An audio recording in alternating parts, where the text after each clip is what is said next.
Senate will come to order. The Secretary will call the roll. Alvarado, Betancourt, Birdwell, Blanco, Campbell, Cook, Creighton, Eckhart, Flores, Gutierrez, Hagenbu, Hall, Hancock, Hinojosa Nueces, Hinojosa of Hidalgo, Huffman, Hughes, Johnson, King, Colcourse, Menendez, Middleton, Miles, Nichols, Parker, Paxton, Perry, Schwartner, Sparks, West, Zaffarini. Members of quorum is present.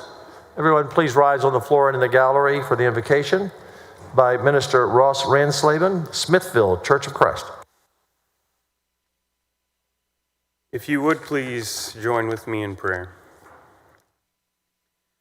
Almighty and merciful Father in heaven, we come before you this morning united in goal and purpose that we may serve to the best of our ability this great state and its people.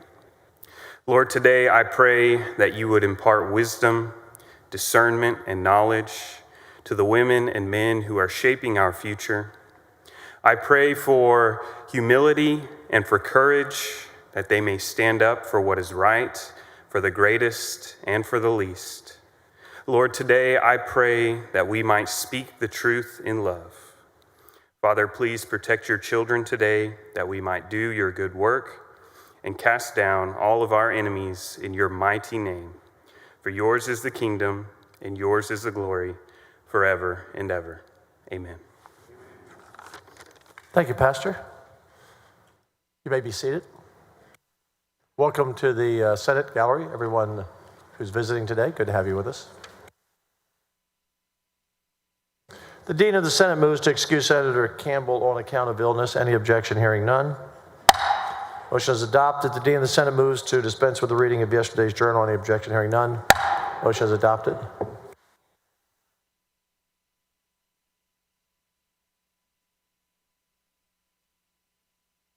Chair announces the signing of the following in the presence of the Senate.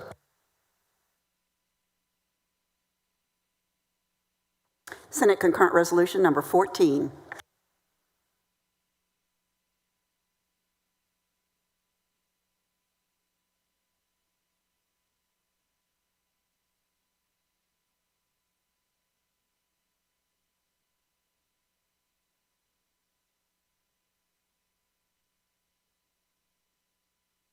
Members, could you take your seats, please? For a resolution, would you all take your seats, please?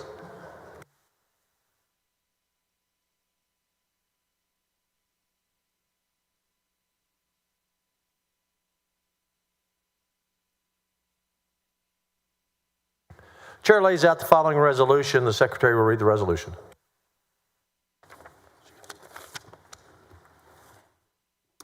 Senate Resolution 98 by Huffman and the entire Senate. Whereas the Senate of the State of Texas is honored to pay tribute to Senator Judith Zaffarini, a distinguished leader and dedicated public servant, in recognition of her esteemed position as Dean of the Texas Senate and on the occasion of her birthday on February 13th, 2025. And whereas elected to the Texas Senate in 1986, Senator Zaffarini has long held the enduring respect of her constituents. And as the Senate's longest-serving and highest-ranking member, she holds the title of Dean of the Texas Senate and is the first woman to achieve this distinction. And whereas not only the first female senator to serve as dean, but also the first Mexican-American woman to serve as a senator in Texas. Dean Zaffarini represents District 21 and the people of the Lone Star State with remarkable dedication and loyalty, and she inspires the confidence and trust of her constituents and the admiration of her colleagues across state government. And whereas an alumna of the University of Texas at Austin, where she earned her bachelor's, master's, and doctoral degrees, Dean Zaffarini is an accomplished communications specialist, a former educator, and a public servant who is well known for her work ethic and for her achievements in healthcare, family support, and education. Throughout her years of legislative and professional work, she has remained deeply devoted to her family and to helping the families of Texas, and she has cherished the love and support of her husband, Carlos M. Zaffarini, her son and daughter by marriage, Carlos M. Zaffarini Jr. and Audrey, and her two grandsons, Asher and George. And whereas Dean Zaffarini is a highly regarded legislator and state leader who gives generously of her time and energy to community and public affairs and consistently exhibits a deep love of the Texas land and of its citizens. Her wealth of knowledge has been an invaluable asset to the Senate. She has cast more than 72,000 consecutive votes since 1987, a record for the entire Texas legislature.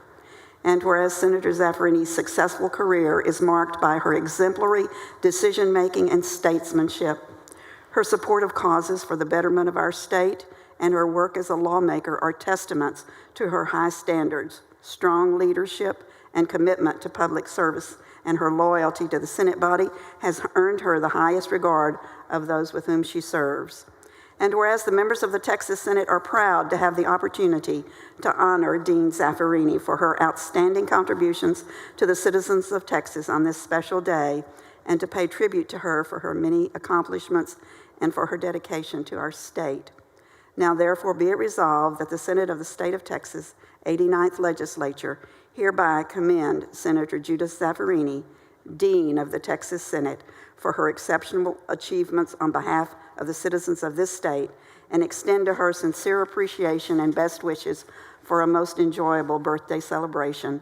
And be it further resolved that a copy of this resolution be prepared for her as an expression of the admiration and esteem of the Texas Senate. Senator Huffman on the resolution. Thank you, Mr. President and members. I'm just thrilled today to have the honor of presenting this resolution.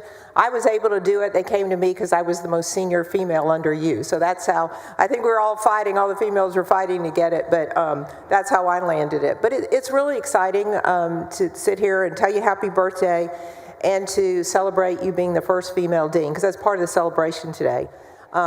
I was looking, my staff has all kind of notes for me, but I think it's all been said in the resolution. But I think it's important to note that you have succeeded 24 men who were former deans since 1909, and you're the first female. And believe it or not, members, and I just can't believe this fact, but I'm going to assume it's true, one of only 24 women who have served with 952 male senators in the history of the Texas Senate. Can y'all believe that? Still only 24 of us. But we all work together great, of course, and we all try to, you know, your work ethic is just incredible. I promise you, members, nobody works as hard as Judy Zaffarini. She sits next to me in finance, and sometimes I lose my focus because I'm just looking at all her tabs and her notes and her questions prepared. She listens to everybody. She checks off when a question has already been asked so she doesn't repeat that question. She really is something to aspire to as we go through our work. So this is a special day for the Senate, a special day for you. There are a lot of people, I don't know if you've even noticed behind you, have come over from the House.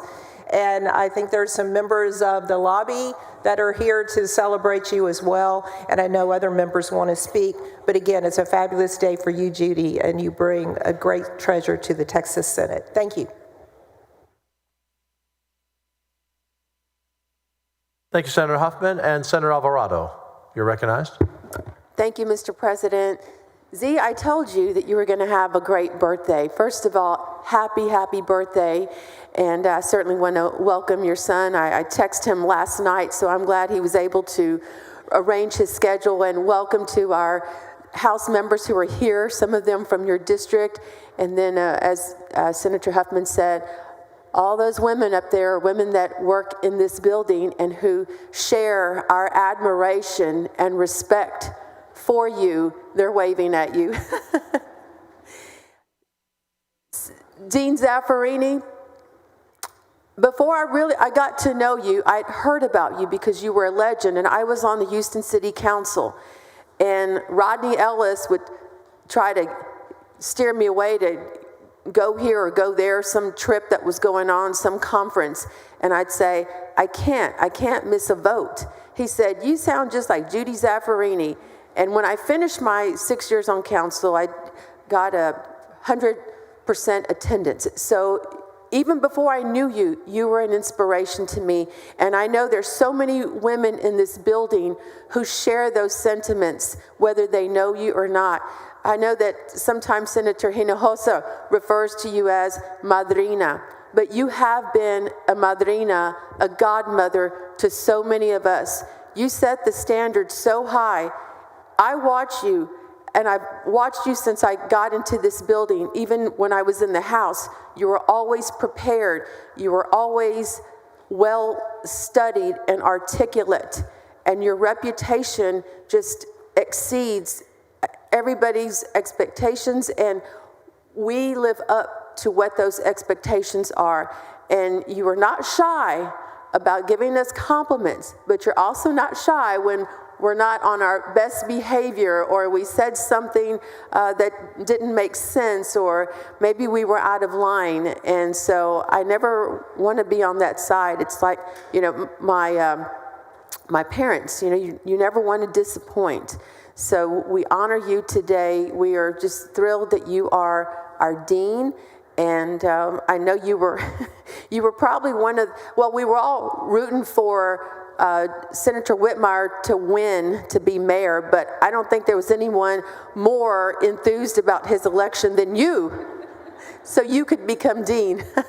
But thanks to all the folks that joined us today, and I'm so glad that your son is here, and we think maybe your husband may be watching online, so we love you. Congratulations. Senator Hinojosa of Hidalgo. Of Hidalgo, that's correct. Thank you, Mr. President. And thank you, Senator Huffman, and for your comments and bringing up the resolution, and also my good friend, Senator Alvarado. Mi madrina, that's what I name her affectionately. She's the godmother. She's taught me a lot, and every time I get out of line, she lets me know, and I behave. But Senator Zaffarini is a wife, she's a mother, a grandmother, very, very much takes care of her family, very devoted to her family. But also, she works very hard. And you're right, Senator Alvarado. She's disciplined, she gets prepared, does her research, is very articulate. Many times I've tried to get here early, like at 6 o'clock in the morning, to get to my office and do some work. And guess what? Senator Zaffarini, the dean, is already here working. So it's really amazing to keep up with her. But I will tell you that she's a very classy person, very classy lady. If you look at her office, go visit her office, very detailed, very proper. You don't see too many people do that. And it's really a blessing to learn from her about her culture, her background, her history, not afraid to display her talent, display her family. Carlitos here is sitting next to her. And even when her husband needed her back home, Mr. Carlos Zaffarini, she went home to take care of the family. So it's very important to understand that dean, and I've been to several deans here, I'm not afraid to say it. I think Senator Zaffarini is the best dean that we have ever had, and the best dean to work with. And we appreciate your advice. We appreciate what you do, and you appreciate how you represent all of us as the Dean of the Senate. So thank you and happy birthday, Marina Zaffarini, Dean. Thank you, Mr. President. Thank you, Senator. And Senator Menendez on the resolution. Thank you, Mr. President. I rise to thank Senator Huffman for Senate Resolution 98, especially because it's for someone that is so special.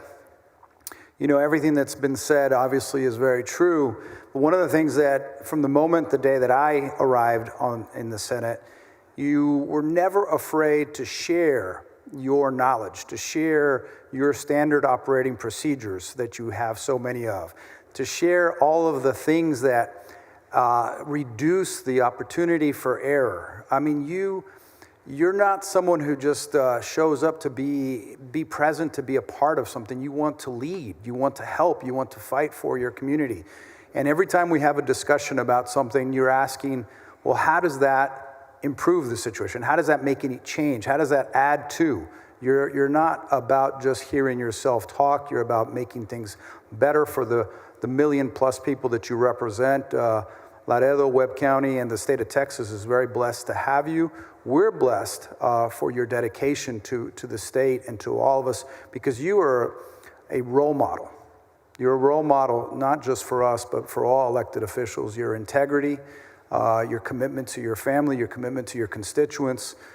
There's never anything that's not other than professional to be said about Judy Zaffirini, and you're a dear friend. You've been a friend of many of us. San Antonio is lucky to have had you represent us as well, at least now to still have you a little piece of San Antonio, but we're glad to be able to call you one of ours as well.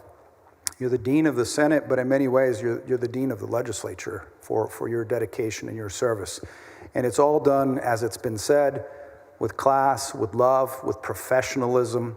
And so thank you for everything you do to help lay the groundwork for so many, and also to show people that you can be done. You can have a family life, you can be a dedicated professional, and you can do it well with class. And you're one of those people that shows that it can be done by anybody, regardless of your gender. And so you've done it better than most. And so for that, happy birthday, and to many, many more, thank you and congratulations on the resolution, and it's such an honor to serve with you. Thank you, Mr. President. Thank you, Senator Hoffman, for the resolution. Thank you, Senator. Senator Eckhart, you're recognized. Thank you so much, Mr. President. Dean, it is such a pleasure to stand here along with so many members of the House, including the northern portion of your very, very long district, my fellow colleagues from the House in Central Texas, Representative Zwiener, Representative Flores, Representative Howard, Representative Hinojosa, Representative Goodwin. And we stand here to honor you for your birthday. You are a mentor. You are a friend. You are tough. You are smart. What people don't know about you is that you are wickedly funny. I know. We won't tell anybody. We'll keep it a secret. But every day I wake up and I think, right speech, right action, right livelihood. What would Judy Zaffirini do in this moment? What would be the right thing to say, the right thing to do? And how will I feel honored by the work that I do today? And you are a role model for that. But you also know how to let off steam with just the right turn of phrase at just the right moment in just the right audience. And that is also deeply appreciated. You hold us to account, and you make us laugh. Thank you so, so much, and happy birthday, full of much laughter and much joy, and all the praise that you deserve. And Carlos, thank you for introducing me to your mom oh so many years ago. It was terrifying. You made me sit next to her at one of your fabulous events, and I thought I was gonna die. And then she had me laughing throughout the evening. It was a great night. Thank you so much. Thank you, Senator. Senator Flores, on the resolution. Thank you, Mr. President. What can I say? Happy birthday, feliz cumpleaños. I don't know if members of you don't know that when she was teaching at Laredo Junior College, I was a student there. I've known her since I was 19 years old. And we've seen each other progress through the years. And of course, then as now, you were always prepared. You were always a fierce advocate for what you believed. You taught us then and teach us now about maintaining who we are and to do it with class, and that we maintain decorum and we be professional, and especially here in this chamber, it reinforces that daily. I know a number of us who have started off here, you get the book from Senator Zaffarini, which gives you how to do things, which is all in writing, all step one. So if y'all got it, y'all, I still have mine. But that's enforcing of who we are in the Texas Senate and the traditions of this chamber and the decorum that we have here. You've always been a fierce advocate for your district.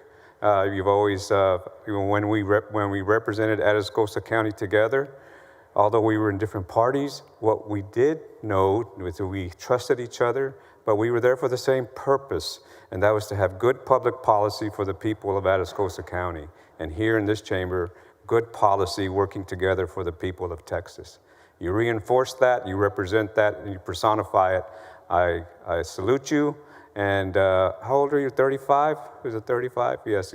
But anyway, congratulations, long life, and God bless you. Thank you, Senator. Senator Birdwell. Thank you, Mr. President. Thank you, Senator Huffman, for bringing this resolution. Let me first say, if I may, Madam Dean, Mel sends her regrets. She was here yesterday, but unable to remain because of obligations back home, but she sends her regrets. You are probably the only person on this floor that she would pause to pick a fight with. As you know, she's her own walking combat zone, and so you are the person that she gives greatest pause to when interacting. She loves you dearly. I began my service here as your vice chair on higher education for both the 2011 and the 2013 sessions. I hope that was not too traumatic an experience for you, because my definition of decorum is very different than your definition of decorum. But you've been extremely gracious, and now you're my vice chair on natural resources, and we'll continue that tradition that we've had now for the last 4 sessions. And I very much appreciate the grace, the graciousness, the teaching, the coaching, the mentoring. In the Army, we would say that you are tactically and technically proficient. And so it is great to have you as the dean, and I look forward to our continued work together, and happy birthday. Thank you, Mr. President and members. Thank you, Senator. Senator Bettencourt.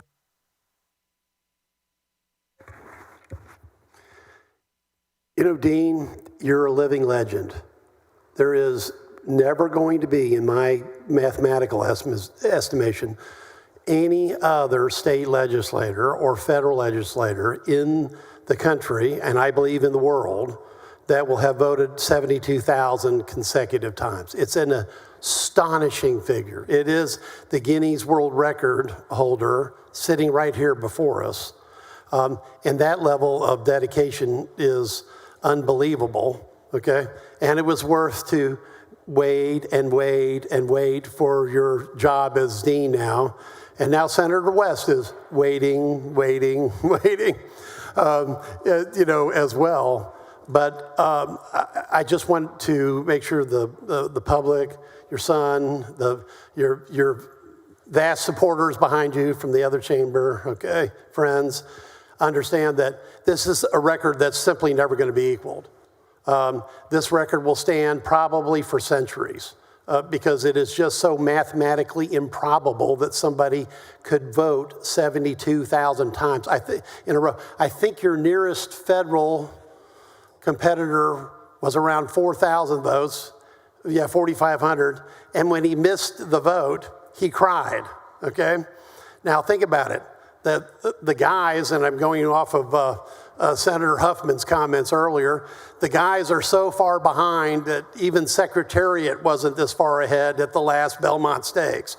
You're so far ahead at 72,000 votes, it can never be equaled, and not a partisan comment, but it's huge, it's the greatest ever, it's gonna be the best ever, you're the most wonderful ass ever, because it is a world record and it will stand the test of time. An honor to serve with you, Lady Z. Thank you, Senator Bettencourt. Senator Zaffarini just couldn't help himself. Senator Adam Hinojosa.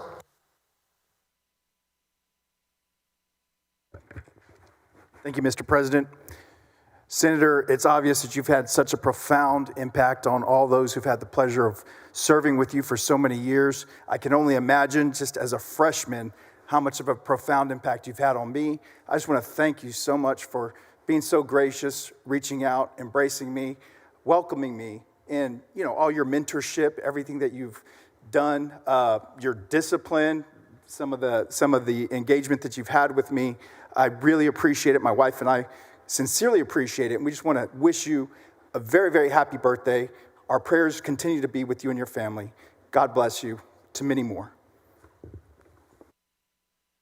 For the senator in waiting, Senator West, I hope you're not as zealous about taking this position as she was when Senator Whitmire sat at that desk. I will wait. Yes, you're recognized. And wait, and wait, and wait. Senator Zaffirini, Dean Zaffirini, happy birthday. 1993, 32 years ago, we weren't meeting in this building. We were meeting in the Clements building, my first legislative session. I recall you coming over to my desk, introducing yourself, and giving me several books in terms of the procedures here in the Senate, how to make motions, et cetera, et cetera, et cetera. And I think you've done that to probably all of us, and you continue to do it. I also recall a young man, a baby, I think at that time, sitting beside you. Quite young at that time, 32 years ago, Carlos. The great thing about it is you're still sitting beside your mom. That's a great thing. It should be admired and respected. It goes to show us exactly what a relationship between a parent and a child should be. Judy, you've gotten on my last nerve, okay? And the fact is, Betancourt made some statements about how spectacular you are and compared it. The difference in his comparison, all of what he said was true about you, okay? And so from that standpoint, I want to join my colleagues in saying I respect you. I appreciate your friendship, your counsel, and even when we disagree, we agree on one thing. Your legacy will endure in perpetuity. Happy birthday. Senator Hall, you're recognized. I too wish you a happy birthday. And I also say I appreciate you as the most gracious neighbor I've had since I moved here. It's been fun sharing the alcove with you coming in. And I will not forget one of the first days I was here on the floor when you let me know for sure that if I intended to vote no on one of your bills, I should tell you ahead of time with a little card. I didn't realize I was going to fill out that many cards.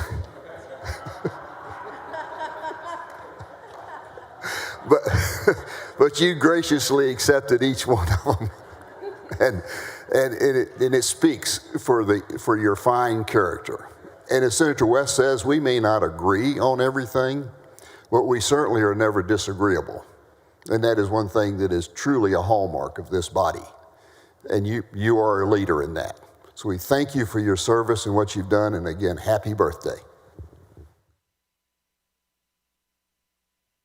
Thank you, Senator. Senator Johnson. Thank you, Mr. President. Senator Zaffirini, I am quite certain you'll remember that when I was a freshman, you snapped a photo of me and sent it to me. I know you'll remember because you forget nothing. And I thought it was really quite flattering that such a venerated senator, such a venerated Texas leader would snap a photo of me at my desk and send it to me. And I noticed it was a photo of me staring at the ceiling. And you said, "You're looking at the ceiling. People are going to think you're sleeping. That is going to give a bad impression to the public." And I soon became aware both of my improper seating posture and my elocution. There are many ways in which you have made all of us better, and that's a funny one, but I do sit up more now, even when it gets late, Mr. President. But you make all of us better, and that is why you are an apt and fitting dean for which we are all grateful. Thank you. Thank you, Senator. Senator Zaffarini, I have two distinct memories of you. Many, but two that stand out. When I was a freshman, higher ed was a subcommittee of education. She was chair and I was appointed vice chair. And she found out on day one that I liked iced tea and 2 packs of sweet and low and a lot of ice. And every day I came to the committee, and when I sat down, there was a glass of iced tea with lots of ice and 2 sweet and lows. Always remembered that. I also remember in 2011, when we had the 21 vote rule, I was trying to pass the ultrasound bill or the sonogram bill. And I had one Republican who was not with me. So I had 19 Republicans and I needed 3 Democrats. And you were one of those 3 Democrats, with Senator Uresti and Senator Lucio. And that bill that you made sure I got to the 21st vote, according to HHSC, from 2011 to around 2021, by their estimate, saved about 250,000 babies from being aborted. You will never, in your illustrious career, ever do anything or pass any bill that saved 250,000 little Texans who are now between 10 years old and 1 year old, because you had the courage to take that vote. I'll never forget that. So we honor you. You are the senator's senator. There really is, we have great people in this, I'm so proud of everyone on this floor, both parties, but there isn't anyone quite like you. So we honor you today. This resolution was signed by everyone. I have a little gift for you I will bring to you, to your desk. Members, back to Senator Huffman to close on the resolution. I move adoption. Members, please rise in honor of our Dean, the great Senator Judith Zaffarini.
Members, we do have to do a little bit of work today.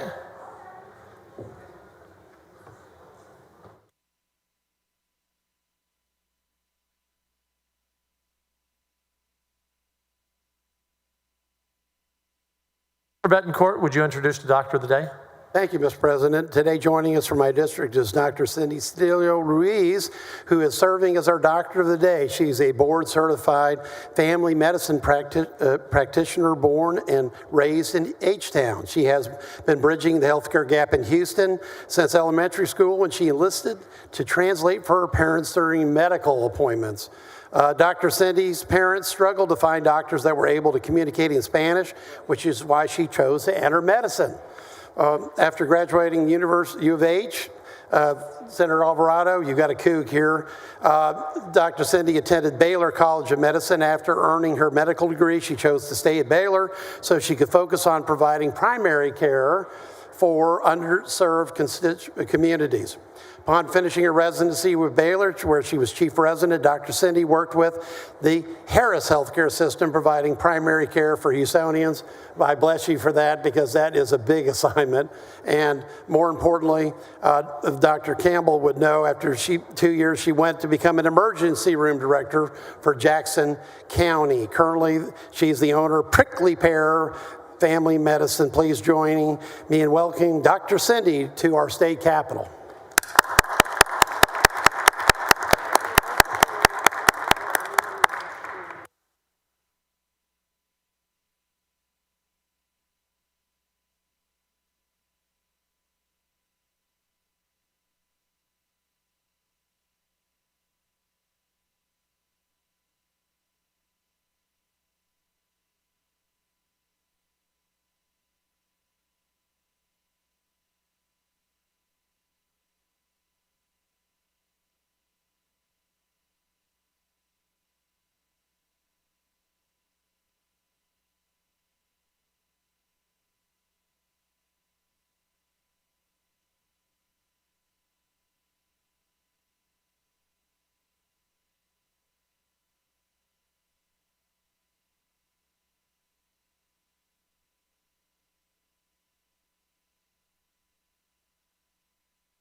Senator Middleton, what purpose?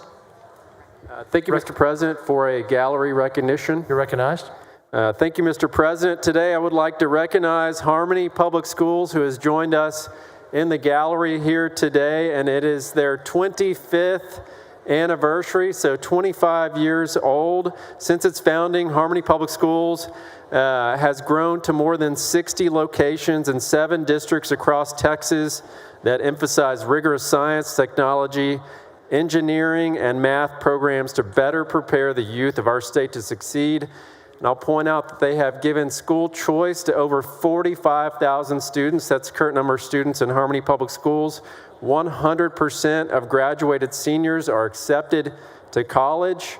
And even more important than that, 64% of those graduates that end up going to college from Harmony are first-time college grads in their families. So they're providing better academic outcomes and school choice to countless Texans.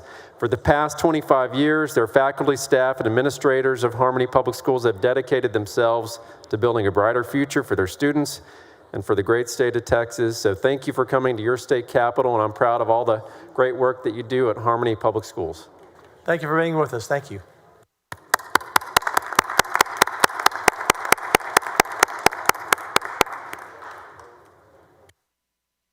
Senator Menendez for recognition. Mr. President, appreciate it for a gallery recognition. Mr. President and members, it's my distinct honor to take a moment to recognize representatives from the Texas chapter of the National Association of Housing and Redevelopment Officials that are participating in their Advocacy Day. They're here in the gallery.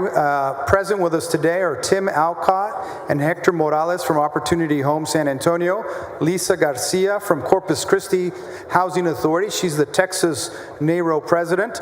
Wayne Pollard, the Tarrant County Housing Authority, Kat Jones from the Denton Housing Authority, Millette Hoping from the Waco Housing Authority, Barbara Bozan from the Central Texas Housing Consortium. Members, you know, these folks are in many ways the last line of defense, and sometimes they're the first line of rescue for so many Texans who otherwise would be unhoused, and as some people call homeless. They are on the front lines. In many cases, they're the subjects of NIMBYism, and I want to thank them for the hard work that they do, and I appreciate the efforts that they do. I want to also join me in welcoming them to their Texas Senate. Thank you for everything you do. Thank you, Mr. President. Thank you, members. Thank you for being with us. Thank you. Thank you.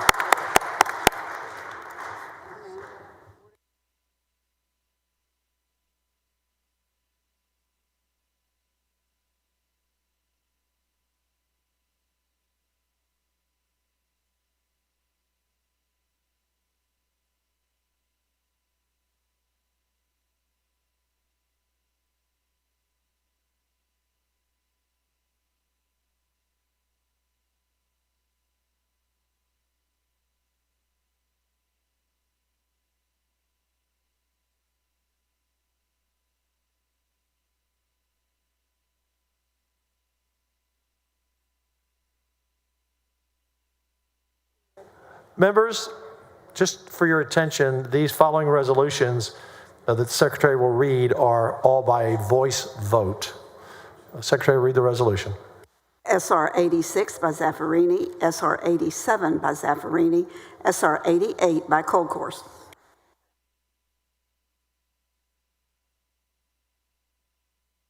All in favor? Aye. No objections? Resolutions are adopted.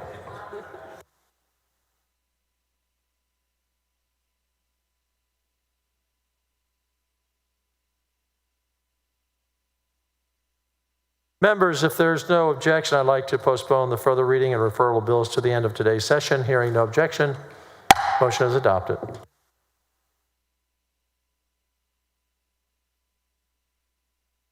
Members, that ends the morning call.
Senator Betancourt, you're recognized for a motion to suspend the regular order of business on Senate Bill 4. Thank you, Mr. President, members, and it's with great joy for the taxpayers that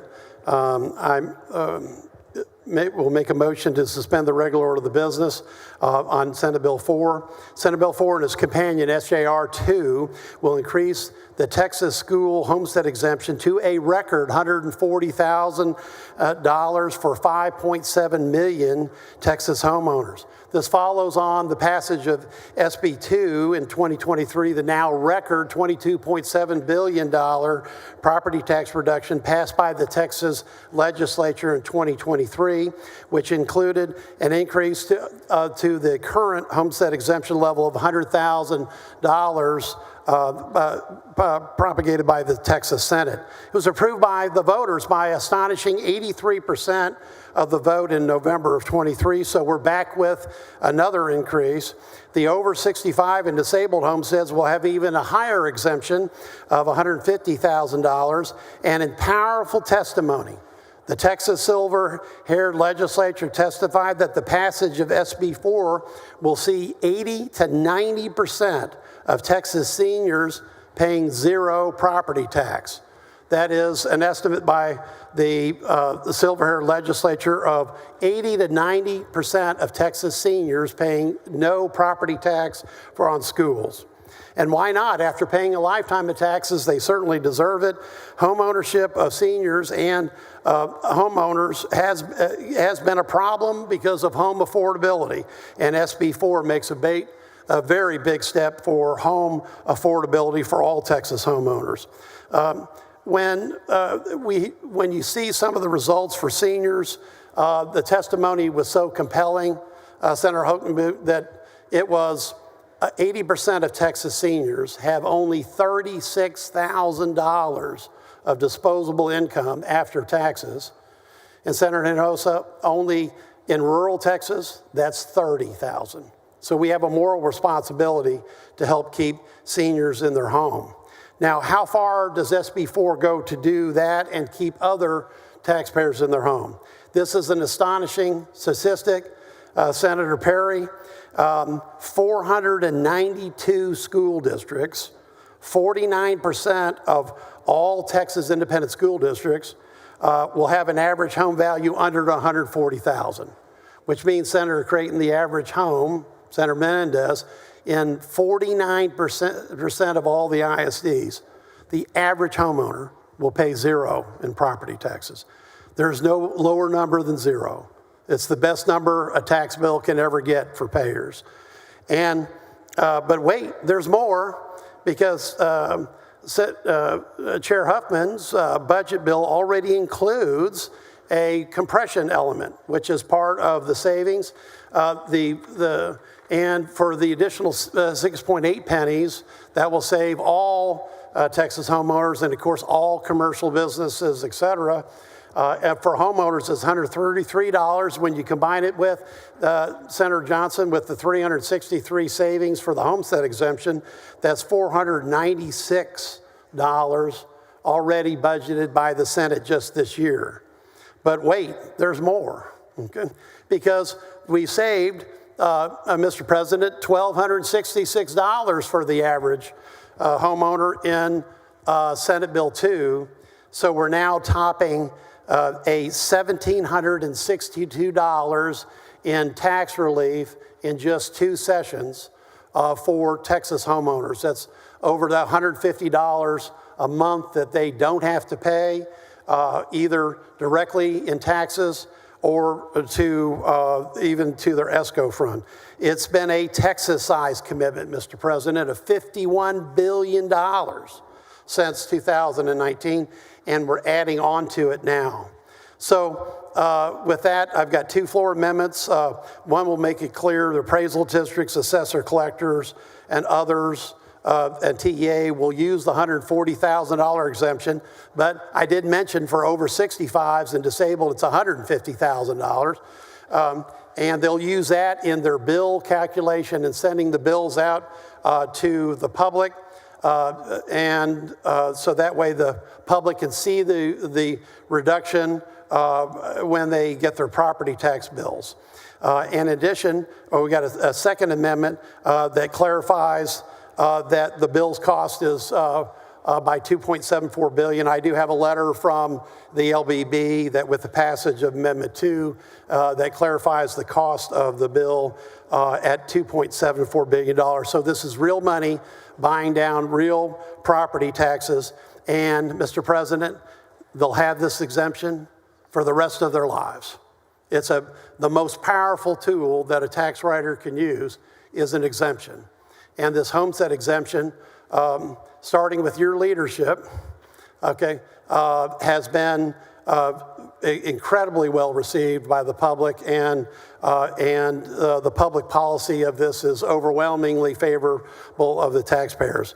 And with that, Mr. President, members, I move to suspend the regular order of business and take up and consider Senate Bill 4. Senator Menendez, what purpose? Questions of the author? Do you yield? Absolutely. Thank you, Mr. President. Thank you, Senator Betancourt. Senator Betancourt, you touched on some of my concerns, and I think you've addressed them. One of the big concerns is as we're doing this, and let me preface this. First of all, thank you. Obviously, I believe almost every senator has signed on, as I've signed on to this bill. I believe that our constituents need property tax relief, particularly in their homes, and particularly, you've mentioned our senior population, our disabled population. We can't have senior citizens feeling like they're renting their home from the government, and so we appreciate that. With that in mind, though, what are we doing to make sure our school districts don't lose out? I think you have a hold harmless provision in your bill. I just want to make sure. We do, and it's going to be modified to make it clearer in the Second Amendment. Yes, school districts will not be on the hook for any of this money. The state pays. And you know, it's one of the reasons why we can have 29 joint authors on this bill, because really we've had that many on the last homestead exemption increase and the last compression percentage increase and the previous homestead exemption increase, because when we pay, we actually not only pay the good news for the taxpayers, but we also keep the schools held harmless so they don't pay. And our state share of education now in the last 2 years has risen to 50.4% and 50.6% because of all the money that we've put into property tax relief. So it's a welcome. And again, I want to thank you and all the other joint authors, because it's been nearly a unanimous joint authorship of these bills over the last several sessions. Well, I think that I appreciate that, and I want to tell you, thank you for bringing tax relief that all Texans can feel and appreciate. There is a concern about renters, but I think you've addressed that. I think, how can we help renters address the tax relief? Well, with all renters, okay, they are, and like all commercial properties, participate in getting the results of compression.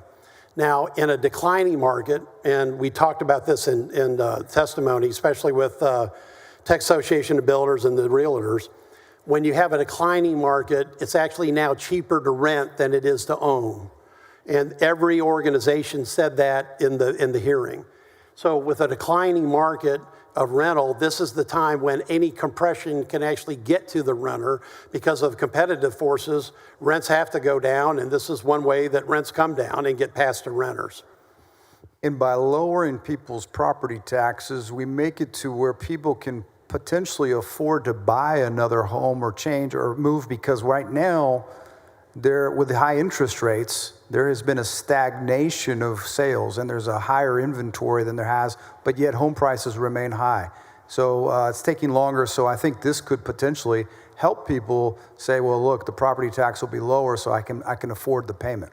No, and Senator Menendez, I mean, you're not on the local government committee, but that was the exact testimony of the Texas Realtors. They said that $500 savings would allow, would be a big help to first-time home buyers, and then for homeowners that want to move up. They said that incremental $500 means a lot at the margin. So you're absolutely right on with that question. Well, I appreciate that. On behalf of someone who represents a lot of people who are first-time home buyers, first-time generational homeowners, people trying to move out of rentership into homeownership where they can create generational wealth and through the equity in their home, this is going to help a lot of families. And so thank you for this bill. Appreciate it. And thank you for answering my questions. Thank you, Mr. President. Thank you for being a joint author for all these many years, Senator Menendez.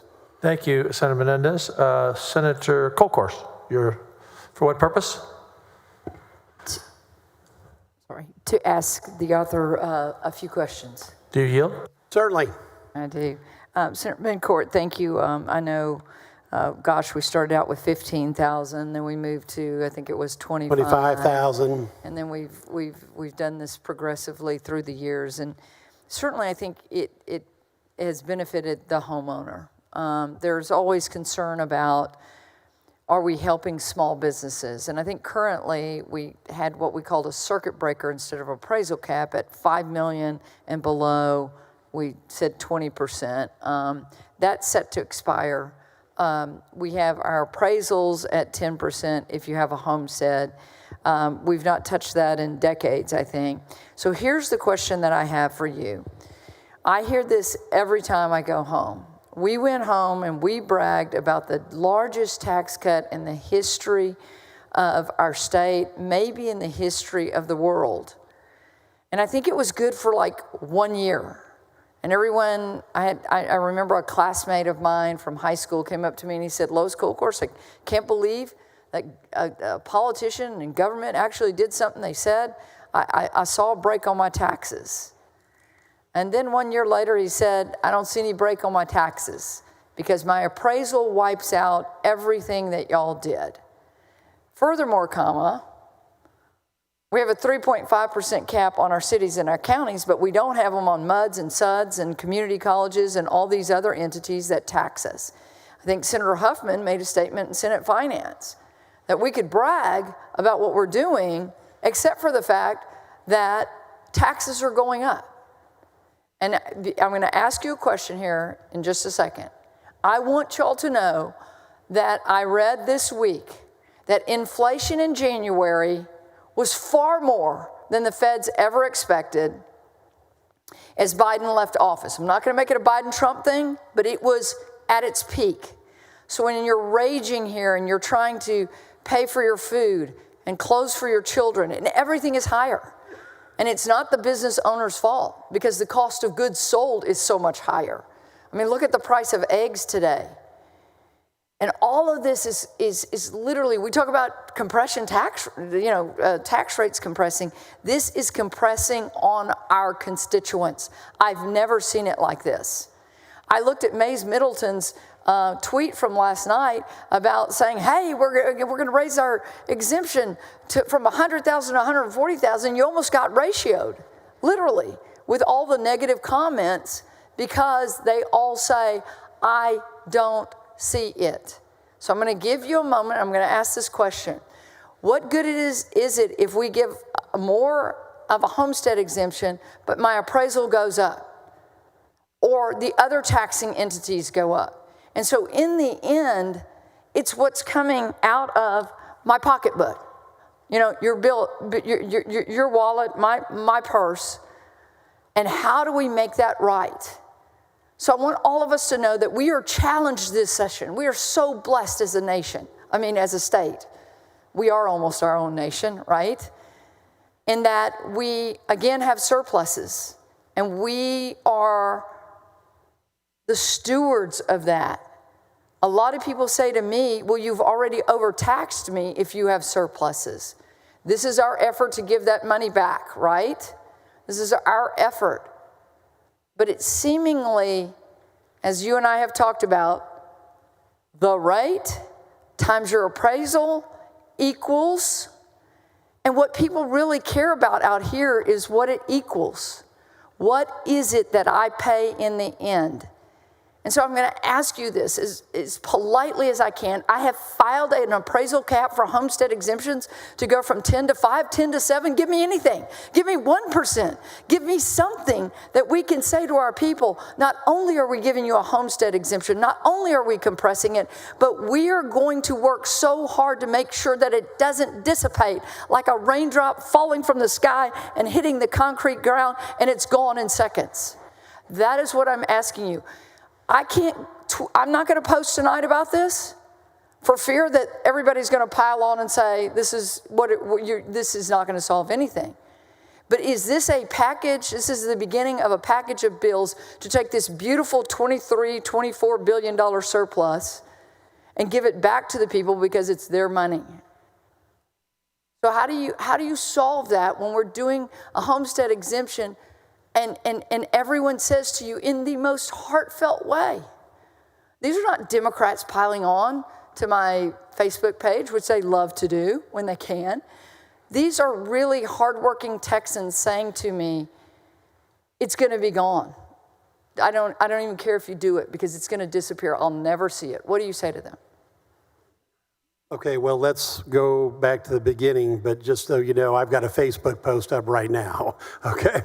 And the reason why I have a Facebook post right now is because these are real dollars for real exemption for a real cut, okay? Now, when you look from 2019, we've spent $51 billion, and about 2/3 of that money has gone to compression. About 1/3's gone to for homesteads. That's roughly the ratio. Now, the big bang for the buck on cutting people's taxes is the homestead exemption because it's 3.5 times more efficient than compression because the homestead exemption keeps people from paying. So roughly $120 per billion for a homestead exemption decrease for the average home, roughly to $30 for compression. Now, the first tax cut that the largest tax cut we did, and it was a world record tax cut, we saved roughly $1,266 per average home. We checked 2 years into Harris County, and $944 of that ISD tax cut remained. That was after 2 years of appraised value growth. When you layer back on a homestead exemption, because again, that's the most efficient, most powerful tool because people don't pay. What I recommend to people is flip over their tax bill, look at what they pay, because your comment that I absolutely agree with is, what do you pay? Because it's the taxable value times the rate equals what you pay. And on school taxes, we've done tremendous work, okay, on this. We had testimony from Bernie. We could have taken any small city that the average ISD tax bill will be down 56% for starter homes and about 55% for homes at $600,000. So I tell people to turn over their tax bill and actually look at the number because there's always emotion fighting a value, but what you pay is the most critical thing. And that's what this money is targeted to do. So we're getting a $363 actual cut for the homestead exemption. That cost to the bill with the amendment coming up and with some new hold harmless language is about $2.74 billion. The $3 billion that gives us 6.6 pennies of compression saves about $133. So it's roughly the same 3-to-1 ratio. So to get the savings to where it's eye-popping that they can see on the tax bill, this bill actually has the amount. It says put it on the tax bill so that the folks will know when they pay the tax bill after they've approved it in a constitutional amendment of how much those savings are. Now, in the hearing, which you're not a member of the committee, but we did talk about, because Senator Milliton and some other people have run into a very vocal minority that's very insistent that we can eliminate all property taxes no matter what. And so we started in a Senate hearing in September asking the comptroller to give us an estimate of what it would take to replace all property taxes. And their estimate was 22% sales tax, because we're constitutionally barred from an income tax. Now, we checked and did a post on that on Tuesday, and Senator Middleton will remember this as the vice chair, that the state share would be 22, local share would be 2 more. So to replace all property taxes wherever they were in the state, which is $86 billion a year, would take a 24% sales tax. Now, the catastrophic, it would be a terrible public policy. We'd be 2.5 times any other state sales tax. There's all sorts of negative revenue consequences and other buying pattern shifts and everything else that's a practical impossibility. So now also too, on appraisals, there are major reforms that we actually passed in 2023, but it takes time for the system to react. And one of the biggest ones was the board governance change that the House wanted, which was to have elected board of directors members that have made some decisions, but what decision that's been made in all these top counties is that they've interviewed ARB members. And by everybody's survey that I can, they're getting, ARB members are going to listen to taxpayers. Because part of the problem that we determined on the roadshow back last decade was that when people aren't listened to in the hearing, they really get upset. So that change is coming, and that's a very titanic shift, because we haven't had elected board members on CAS, and we certainly had elected citizens picking ARB members ever. But by all counts, it's been a stunning success from all the major urban counties that I've been with. They're expecting a very good crop of people that will listen to taxpayers. And I want to point out that there's been no greater proponent of rollback rates, okay, and collection limits than not only myself, but everyone here, including yourself. Because in 2019, the Senate actually sent out a bill that had 3.5% rollback rates for every taxing jurisdiction. And we have repeated that debate request, and maybe now with some of the new members of the committees that have just been assigned to the House, we'll continue that discussion. But the bottom line for everyone is when you turn that tax bill over and you see it in November of 2025, if this bill passes, 49% of the ISDs, average homes, will pay 0 tax. If you turn that tax bill over in November after it's approved, 80 to 90% of Texas seniors and disabled homeowners, 2 million of them, will pay no tax. And that's why the Senate... On schools, right. And that's why it's so important that this bill set the marker for that, because there is no number lower than 0. And this is not an omnibus bill. This is the homestead exemption bill with its companion SJR. But it is something that has worked. The public votes for it 83, 86%. Yes, there is a very small minority of people that think there shouldn't be any tax whatsoever.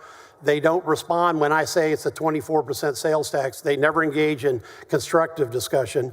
But I can tell you that it will be off the charts positive when people in Senator Flores' district or Senator Menendez districts or Senator Hinojos' districts or Senator Parker's districts or I can go pick everybody here, okay? Cesar's districts, when they see half of the school districts, homeowners in ISDs paying 0 taxes, that will drown out any cacophony by success than anybody that doesn't understand how the property tax system works. I certainly appreciate the history lesson there, where we could go. What I would like to say is, don't take a victory lap today, because our work is really just beginning on what we can do on this. Last night I was reading through a lot of different things, and I screenshot this one. With all respect and appreciation of your hard work in the Senate, That $100,000 homestead exemption was a wash for me. In my protest hearing, the ARB said my taxes could not be lower and then voted to increase my appraisal $71,000, completely wiping out the increased homestead exemption. Senator Kolkhorst, that's the exact thing that we fixed. That's exactly How? what we fixed. Because she experienced that last year. She did. But we had to put the new board of directors in last year. So do you think that just because we elected a board of directors, they're not going to raise her appraisal? No. And I just have to say this, and I'm going to listen to you. No, I have to interrupt, Senator It is Kolkhorst. one of the most difficult issues that I face in my district. And so I look forward to working with you as we move forward. And I want to say this. If you're in a county of 70,000 or less, you don't have an elected ARB. Correct? Senator Kolkhorst, again, that was a compromise that the House was willing to do, okay? Your exact statement, okay? That person, they're going to go meet new ARB members that we believe and we hoped with that change would reflect the citizen board of directors concept that all taxpayers should be listened to. And I believe that person will have a far different experience in their hearing in 2025. And I know it, and because I've heard the results of who's on these appraisal boards, and I believe that that is something that we have fixed. So here's the thing. We're going to do something great today. And it really is about a $3 billion, I think, fiscal note on it. That it should go directly to the pockets of those that own their homes. A homestead exemption. And I love it, and I'm going to vote for it, and I'm a joint author. But we must battle every day for the taxpayer to leave the money in the pockets of the people because they spend it better than we do. And so I look forward to working with you on a package of bills that will continue to restore almost a faith. I say this with the most sincere plea to all of us. A lack of trust that when we say we've given them a tax cut, that they really believe that it is a tax cut. And you and I can sit there and show it. I'm not for that consumption tax. I've looked at that for years. I was in the House serving long before you got here, and you were in the city of Houston. Speaking of the city of Houston, those loopholes on the crazy things that they've done to the taxpayers in Harris County, which I represent, we have to close those loopholes. So here is what I'd like to say to you as a question, because this is a motion to introduce. Is this the beginning of lots of reforms in the 89th session that will result in our homeowners and our small businesses feeling the real benefit of a, once again, historic surplus going back to them and letting them live their lives and spend that money, which will then again fuel our economy? Senator Kolkhorst, this bill is an historic raising of taxes of a homestead exemption $140,000. It means that the average homeowner in 49% of the ISDs will pay zero tax. It means that seniors, wherever they are in the state of Texas, 80, 90% of them will pay no school tax. I have bills on what happened in Harris County. I have bills of what happened in Montgomery County. I have bills, coming for everything else, but this is not an omnibus bill. This is the best tool, the best thing I can do as a tax writer to get people that result, which you agreed to when they look at their bill and see that their bill is down. And when, almost half of the school districts look and the average homeowner sees their bill at zero, I think that will drown out a few people that don't understand how the property tax system works, because that will be the legacy of this bill that you're a joint author of. Because the mathematics are clear. It's inescapable of what's going to happen if this bill is passed in the House, because the public will overwhelmingly vote for it in the Senate. I agree with you. I look forward to working with you. It is the rate times the appraisal equals, and is that more or less, not just in one portion of the bill, but the entire bill? Because people don't care what each taxing entity does. they care about what comes out of their pocketbook. Thank you, Senator Bettencourt, on your leadership. I look forward to a great session in tax policy. Senator Kolkhorst, I am going to celebrate this bill today. I'm going to shout it from the rooftops because it is a great bill. And because even though appraisals are up because of the 3.5% cap on counties, they have to lower their tax rate, which you pointed out. So any person can look at their bill, and I've been asked 100 times by people on the street or in my office, and I said, look at your appraisal and look at your tax bill since 2019. And the school taxes are down 41%, no matter what. A county can raise, like they did in Harris County, they raised $200 back up. But the appraisals go up, the seesaw must take the tax rate down to 3.5%. So this is a great bill, and 492 school districts, citizens aren't going to be paying M&O school taxes anymore. And everyone else taxes since 2019 on schools will be down close to 50%, no matter what their appraisal went up.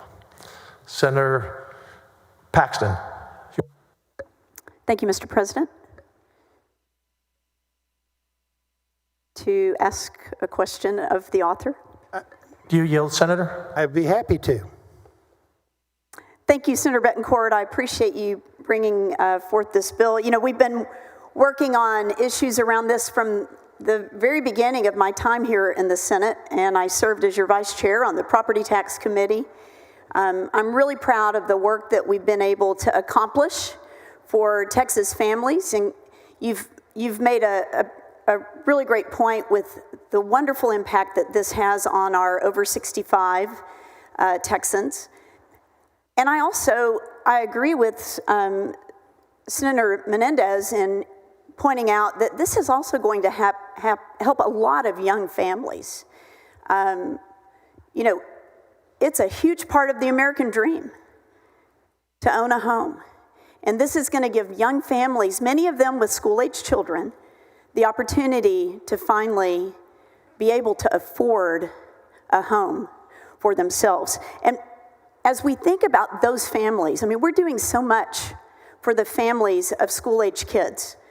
The other part of the American dream is making sure that your children have a great education. And of course, we passed the ESA to expand the options that parents have to choose from. But we will never forget and we'll never stop prioritizing our traditional public schools. And I just wanted to give you one more chance to brag on what we're doing to ensure that the state makes up any funding formula deficits that a school district might incur as a result of the exemption increase. And I wondered if you could just expound on that a little bit, just so people are very clear how this is going to affect their local school districts. Great question, Senator Paxton. We've done so much in the last 5 years that you and everyone have been a part of. I mean, a little-known bill that we passed back in what seems to be forever in 2021 let first-time home buyers actually get a prorated portion of the homestead exemption. We saw the problems of the past when we didn't have lower rollback rates, and we passed bills on that. And we made an ironclad commitment to the schools that they don't pay, they're held harmless. And this specific language in this Second Amendment is using a new formula to make sure that works for the incremental increase from 100 to 140,000. Sharp-eyed Senator Perry noticed that something that he had asked for Lubbock ISD that really represented an important part of really how bond issues work, and we've got that in the amendment. And importantly, the whole expenditure of $51 billion from the last now 6 years is all to make sure that schools don't pay and taxpayers get the results. And I think, you know, you've been a big part of it. I know you're a joint author on that bill that we did first-time home owner buyers. And with so many things, tax policy has to be done incrementally in a combination of bills through a period of time.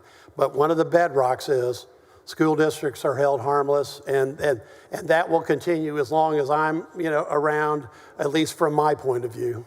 Well, thank you, Senator Betancourt. And, we're here hearing this bill on the floor today, but this didn't happen overnight. This is the result of years and years of conversations with stakeholders, with schools, with people all over Texas of all ages.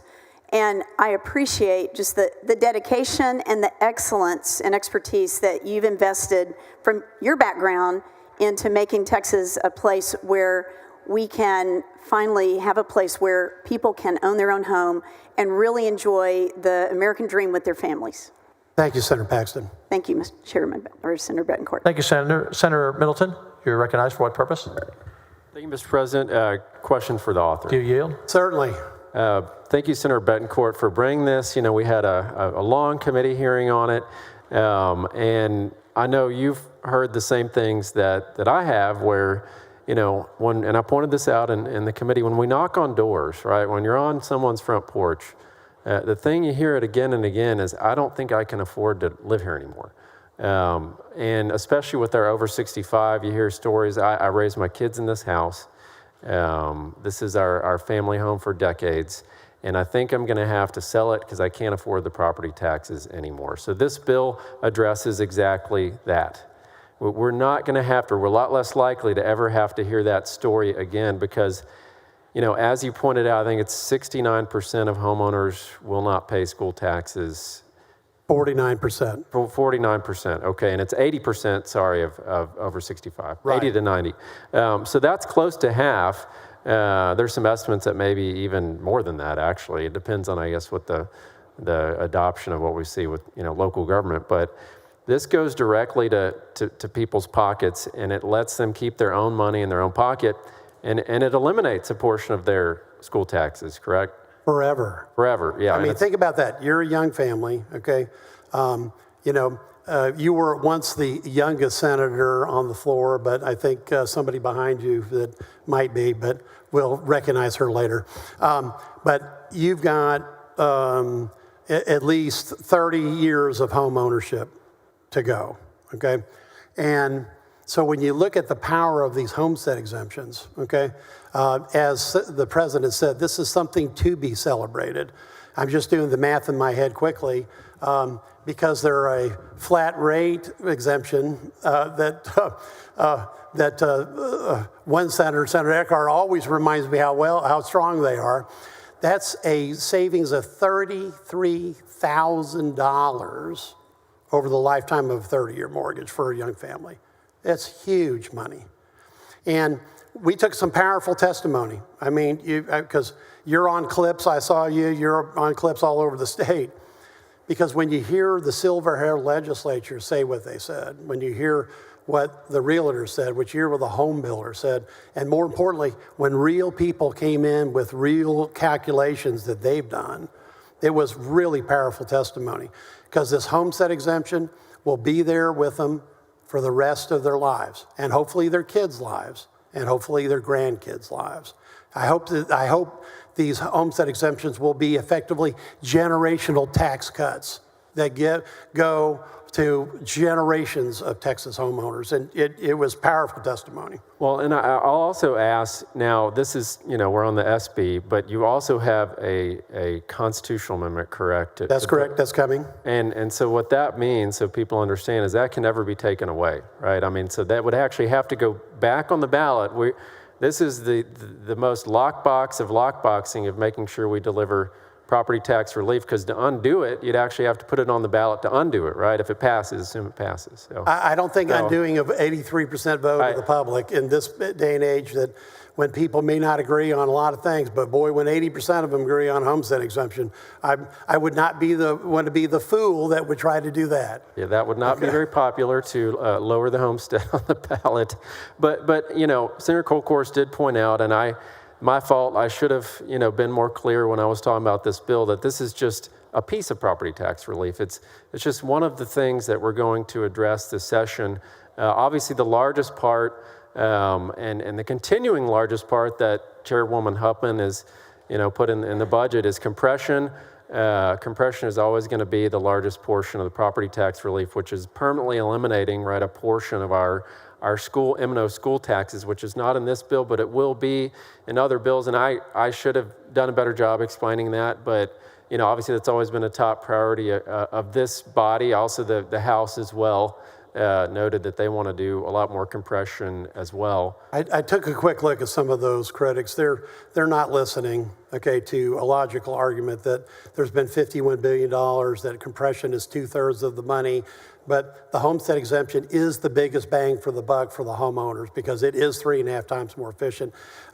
And importantly, it is worth shouting from the rooftops because this is now would be a record homestead exemption, and the impact on the bills is astonishing. I never thought, Senator Creighton, when we started this rodeo back in 2015, I can remember the president looking for a vehicle to put a needed reform at the time on.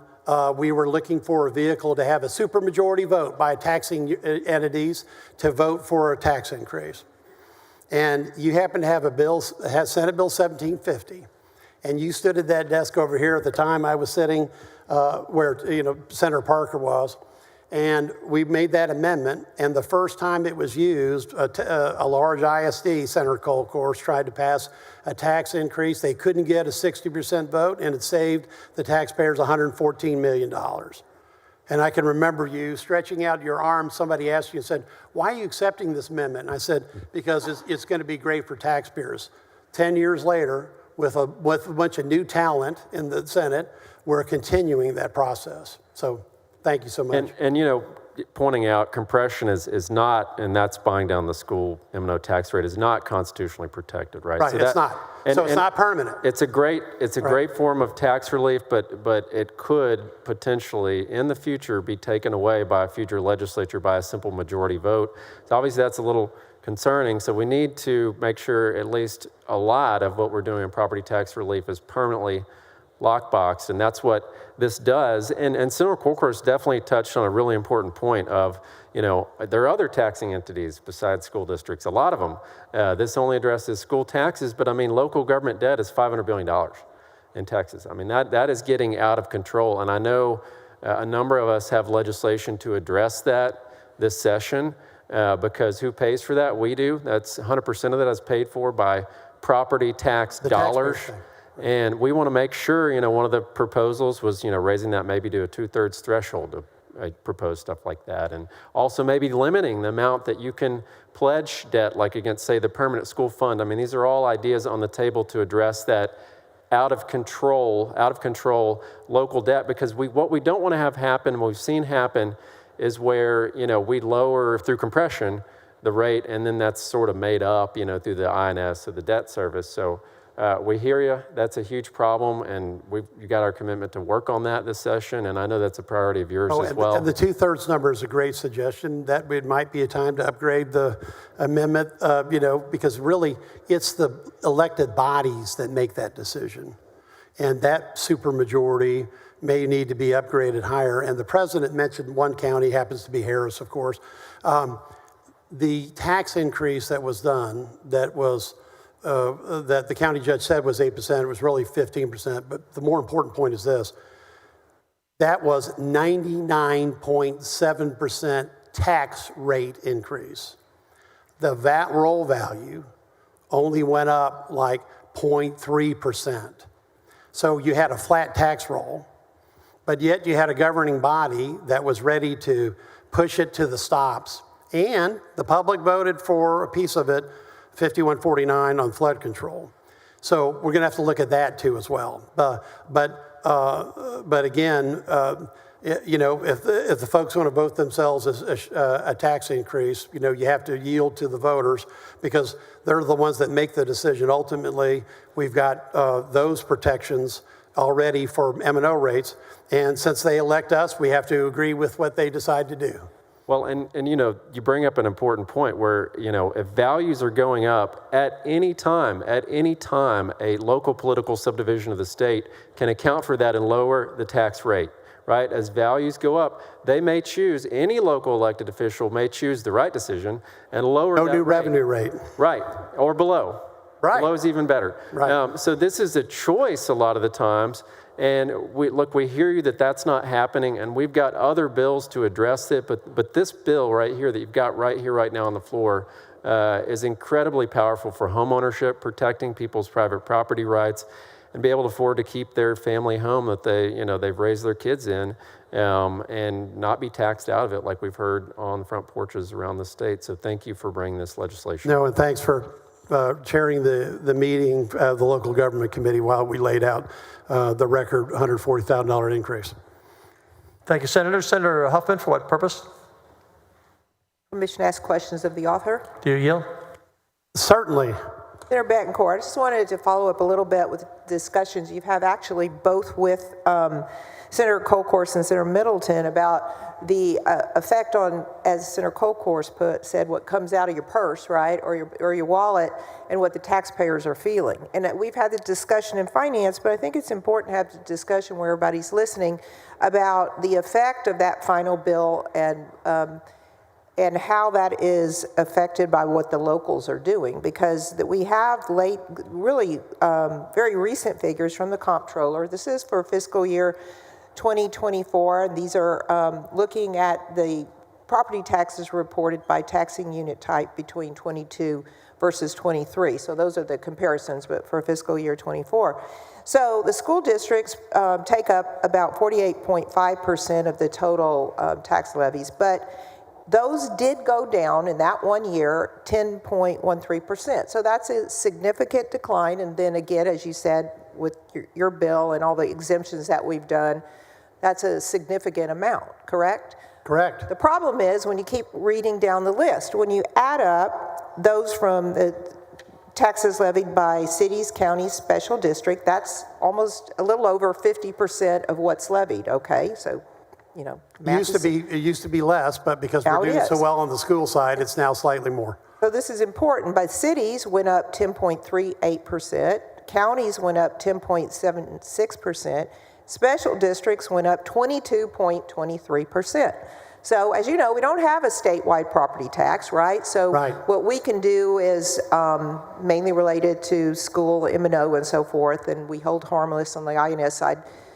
So we're doing a lot of things, and again, I totally support your bill, and I think about, well, if we weren't doing that, then the tax bills would be much, much higher in many, many instances. You're the chair of local government, so, and others have said this, there's other bills coming, but I think it's just critically important that we try to get a handle on what's going on at the local level when they don't adjust, their rates, and people don't realize, or they don't talk about, yes, we've held them at a specific rates, but we have to make up the difference when they,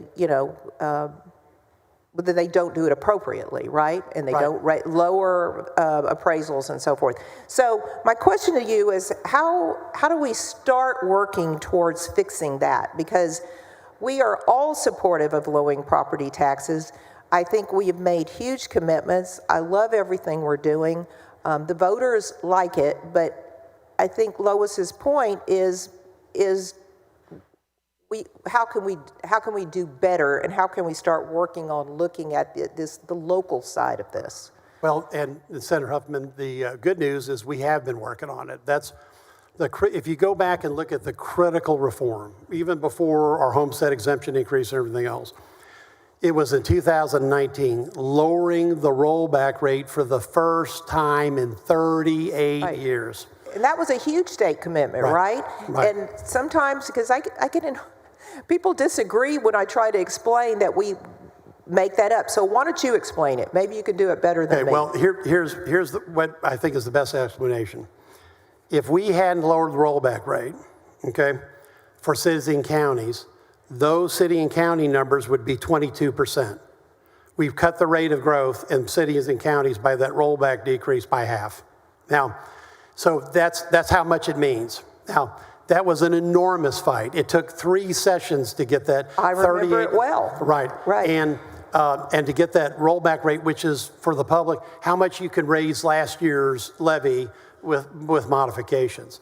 So we have done that, because if we hadn't done that, what would have happened to this tax cut was what happened in the aughts tax cut, which would have been that the cities and counties would have immediately absorbed all of that money. That's one of the reasons why that bill had to go first, because it speaks to the central issue of all this, controlling the growth of government spending. Exactly. That's it, okay? Now, whether it's a bond issue that Senator Mays is talking about on bonded debt, whether it's M&O, that rollback rate is huge, and that's the type of thing that we need to work on. Now, one of the things that has clearly been out of range is jurisdictions using the 2019 law to drive a Mack truck through the disaster exemption. And that's what Houston did, right? Right. Oh, that's what Harris County did. And they raised, so that raised taxes by 15%. 15%. Correct. So that, again, kind of wipes out all the hard work that we have done and Montgomery here. County did the same thing. Yeah. They used the increment rate and without a public vote and raised theirs by 10%. All those loopholes have got to be closed because it was what took to pass the bill in 19.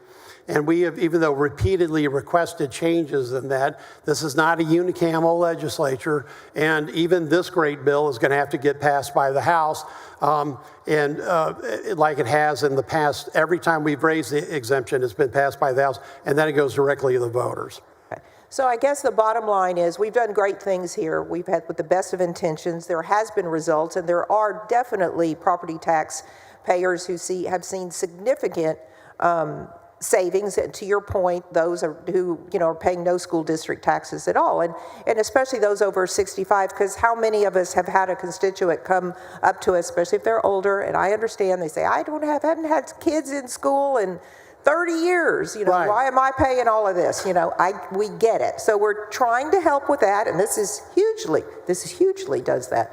Yeah, but definitely hugely, right. Yes, but there are also taxpayers out there who may have more expensive homes, or even, upper middle class, just all different types of people paying property taxes who would also like to feel the relief. So I love what you're saying about more bills coming to address some of these local issues, to look at the hold harmless provisions that cost the state a lot of money and maybe being abused in some limited situations, and to close the loopholes on disaster, these loopholes that and I'm not talking bad about the locals, it's just that it is abused sometimes, that make these one-time decisions to bring in a lot of revenue that is felt in your purse and your pocketbook. No, I mean, Senator, there's no taxpayer should have to look at a tax bill and find it that it was raised by rate, okay, not even by appraised value, because on average in Harris County, the appraised values were less than 1%, raised because the taxing unit can say, I want the money. And that's what was really sad about that. And it was also sad that the principal person talking about it was using the 8% rollback rate as a way to say, it's only going to cost you 8%, where anybody else would have said 14 to 15%. So with all of this, yes, you've got to look at everything on this. Now, I want to give you a story that's really humorous, because I had a group of seniors in your neighborhood. I haven't even told you the story. They called me, and they called the office, and they secretly wanted to know, because their tax bills were so low or zero, they wanted to make sure it wasn't a mistake. So they had a group of 8 of them. These are 8 ladies. They're all over 65. They're actually at a church near you. And they called to say, we want to make sure this is real. See, part of the problem is, you've got people, lots of emotion on all sides of this, but when the bill shows up and the number is near zero or zero, they just wanted to make sure this wasn't some type of trick and they were going to have to pay more to the county tax office. And I assured them, without even having to contact you, that was real, and please enjoy the fact that you're not writing a check. Well, that's a great story, so thank you. Thanks for the work you're doing. Of course, I support and co-authored your bill, and we just need to keep hammering at this. Absolutely. It's a problem that has to be solved. Right. Thank you, sir. Thank you. Thank you, Senator. And Governor Abbott has made the statement that he supports a 2/3 vote for locals to raise their taxes. And if it's an emergency item, we'll pass it out before March 17th, I think. Senator Hancock, you rose before because we have so many senators with an H in front of their name. As soon as I go, with an H, everybody stands up. So Yeah, we do have a cacophony of H's. Yes, we do. That's right. For what purpose? A few questions for the author. Do you yield? Certainly. And Senator Bettencourt, we've talked about a little bit, and we'll maybe talk about it a little bit more. But regarding the appraisal reform, you and I are talking about our new appraisal districts and some of those elected quite a bit, just because there's a learning curve. But Mr. President, as we talk about, we've talked about compression, and I think we can agree compression is the broadest form of tax relief that does help the economy as a whole, where it helps homeowners and renters and the businesses. And as we talk about that, I don't, and you've said it in different ways, but I want to give different numbers, and I think Senator Kokorsk is correct. It is a multiplication problem. Or definitely a problem if it goes too high. It is the value of your property times the rate, and then you've got the appraisal moving up to get you the net number. Well, as a reminder to everyone in different forms, the state, and this body in particular, with HB 3 in 2019, actually lowered the rate 7 cents. 7 cents, that's pretty significant. And Senate Bill 2, are you familiar with Senate Bill 2? Sure. You're a piece of legislation. you allowed me, and you and the governor allowed me to work on that, and appreciate your work on it. It actually lowered the rate 10.7 cents in compression, where everybody benefited. Absolutely. And you've given the total billions of dollars the state has contributed and will continue to contribute as long as that rate stays low on there. Billion. And yet what we've heard, and tax policies come out and talked about that, the broadest form of tax relief and giving the money back is through compression. This bill today is specifically really focused homeowners and let's say senior citizens will certainly, as benefit a great deal on that as they approach retirement in other areas. But, Mr. President, as we've talked about Harris County and we've talked about Travis County, I couldn't sit here and not, it was Tarrant County days this week. I can't not brag on Tarrant County in that as opposed to seeing Harris County raise their rates, Travis County and other cities raise the rates. I'm a proud resident of Tarrant County and represent the largest part of Tarrant County that actually lowered rates this year. Yeah, they did. In fact, many of the cities in Northeast Tarrant County, guess what they did? Are you aware of what they did? They lowered their rates. And so while many of you that represent Harris County and many of you that maybe represent Travis County may have your homeowners complaining to you, I'm pleased to live in Tarrant County, and especially Northeast Tarrant County, where I'm primarily hearing, thank you for the tax reduction. Right. And they're seeing it, and they're seeing it because of locally elected officials who are doing their jobs, and they're combining, and we're finding synergies with the state that we are lowering the tax rate in compression, not just with the state, but with county officials and city officials that, guess what? All the small businesses benefit, all the homeowners benefit, all the renters benefit from it. And so while I hear about many of these other counties, I am very blessed to live in a county where my friends that were here the other day, Lieutenant Governor allowed them to come on the floor, which didn't use up one of my deals, did it? Okay. So because they reduced their tax rate, so I'd give you one of mine if I had to. And so my point is, at the end of the day, it is our voters that determine the local elected officials that they put in office, and the local elected officials are the ones that will either support us as we continue to listen to our voters, both through homestead exemption, what we're doing, but really, more importantly, compression, but we've got to have their help. Sure. And even if they don't want to work with us like they do in Tarrant County, fourth largest county in the state, by the way, we don't need them working against us. And so I listened to a lot that was going on in that state, and I'm sitting there smiling going, you know what? In Tarrant County, we don't have that problem. The appraisal is an issue, and as a small business owner, when you talk about, 49 counties that, homeowners aren't going to have taxes at all. As a small business owner, I go, ooh, somebody's paying those. Who is paying those? But I know we're not done yet. We've got this piece of legislation today, but we are with the appraisal reform. Some of my buddies and your buddies on there, they're learning, but they are looking to represent those that elected them. And so, Senator Hancock, it's a great point, okay? Because I would love to say that Montgomery County had lower tax rates, but they haven't, okay? I had to call them out on it. We've all talked about Harris County, but I can tell you, Judge Tim and I had, because they're below the no new revenue rate, and when the cities and the counties are doing that in combination with the tremendous work we're on, it's an enormous impact for taxpayers, huge. But it requires elected officials to make the decision. And I hate to say it, I didn't want to say this, but Senator Colcourse, there's a lot of counties but nearby you that are not following this example. And part of the problem is they're exasperating it. And then you've got people that are blaming the wrong part of the equation.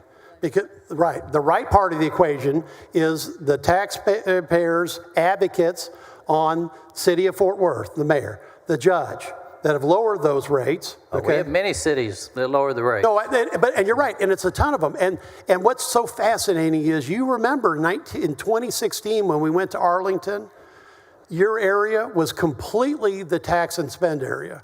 It was, I didn't lower your taxes. We were at that hearing. I wasn't bragging on them then. Right, and now you can brag on them.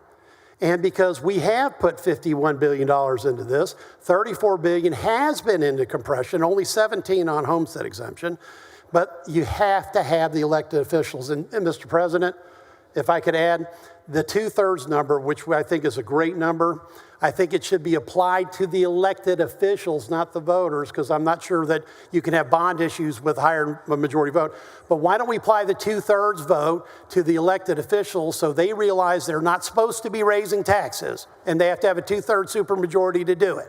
The good news is if you have the right local elected officials, you don't even have to worry about a 2/3 vote. And we have that in Marion County. So thank you very much. I appreciate working with you. Glad to be a joint author on this. And sure, compression aids everybody, but it doesn't work if we all don't work together. And yet here we're talking homestead exemption. I know there are those that wanted to amend this bill. Compression's coming later. Compression on amendment on this bill would not work and be problematic. And so, you and I were going to discuss that because that was one of the recommendations that was out there, that not different place, different time. We're dealing with homestead exemption right here, and appreciate your work on the legislation. No, thank you, Senator Hancock. Thank you, Senator Hancock. And your illustration is a great example of elections matter, because the former county judge in Tarrant was a tax and spender and raised your property taxes. And on the compression, and Senator Huffman knows this, through the 2019 bill, HB 3, there's an automatic $3 billion of compression already in the budget. And any compression above that, for every billion, it saves taxpayers about $27. And every billion of homestead saves them about $110. So $3 billion of new compression is $81, and $3 billion of homestead is about $340 or $50. So the homestead has worked, and that's why people liked it. A combination with the compression. Senator Hinojosa, another H. Got the H team today.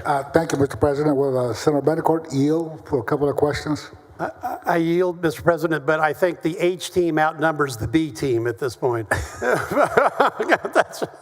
Well, first of all, thank you.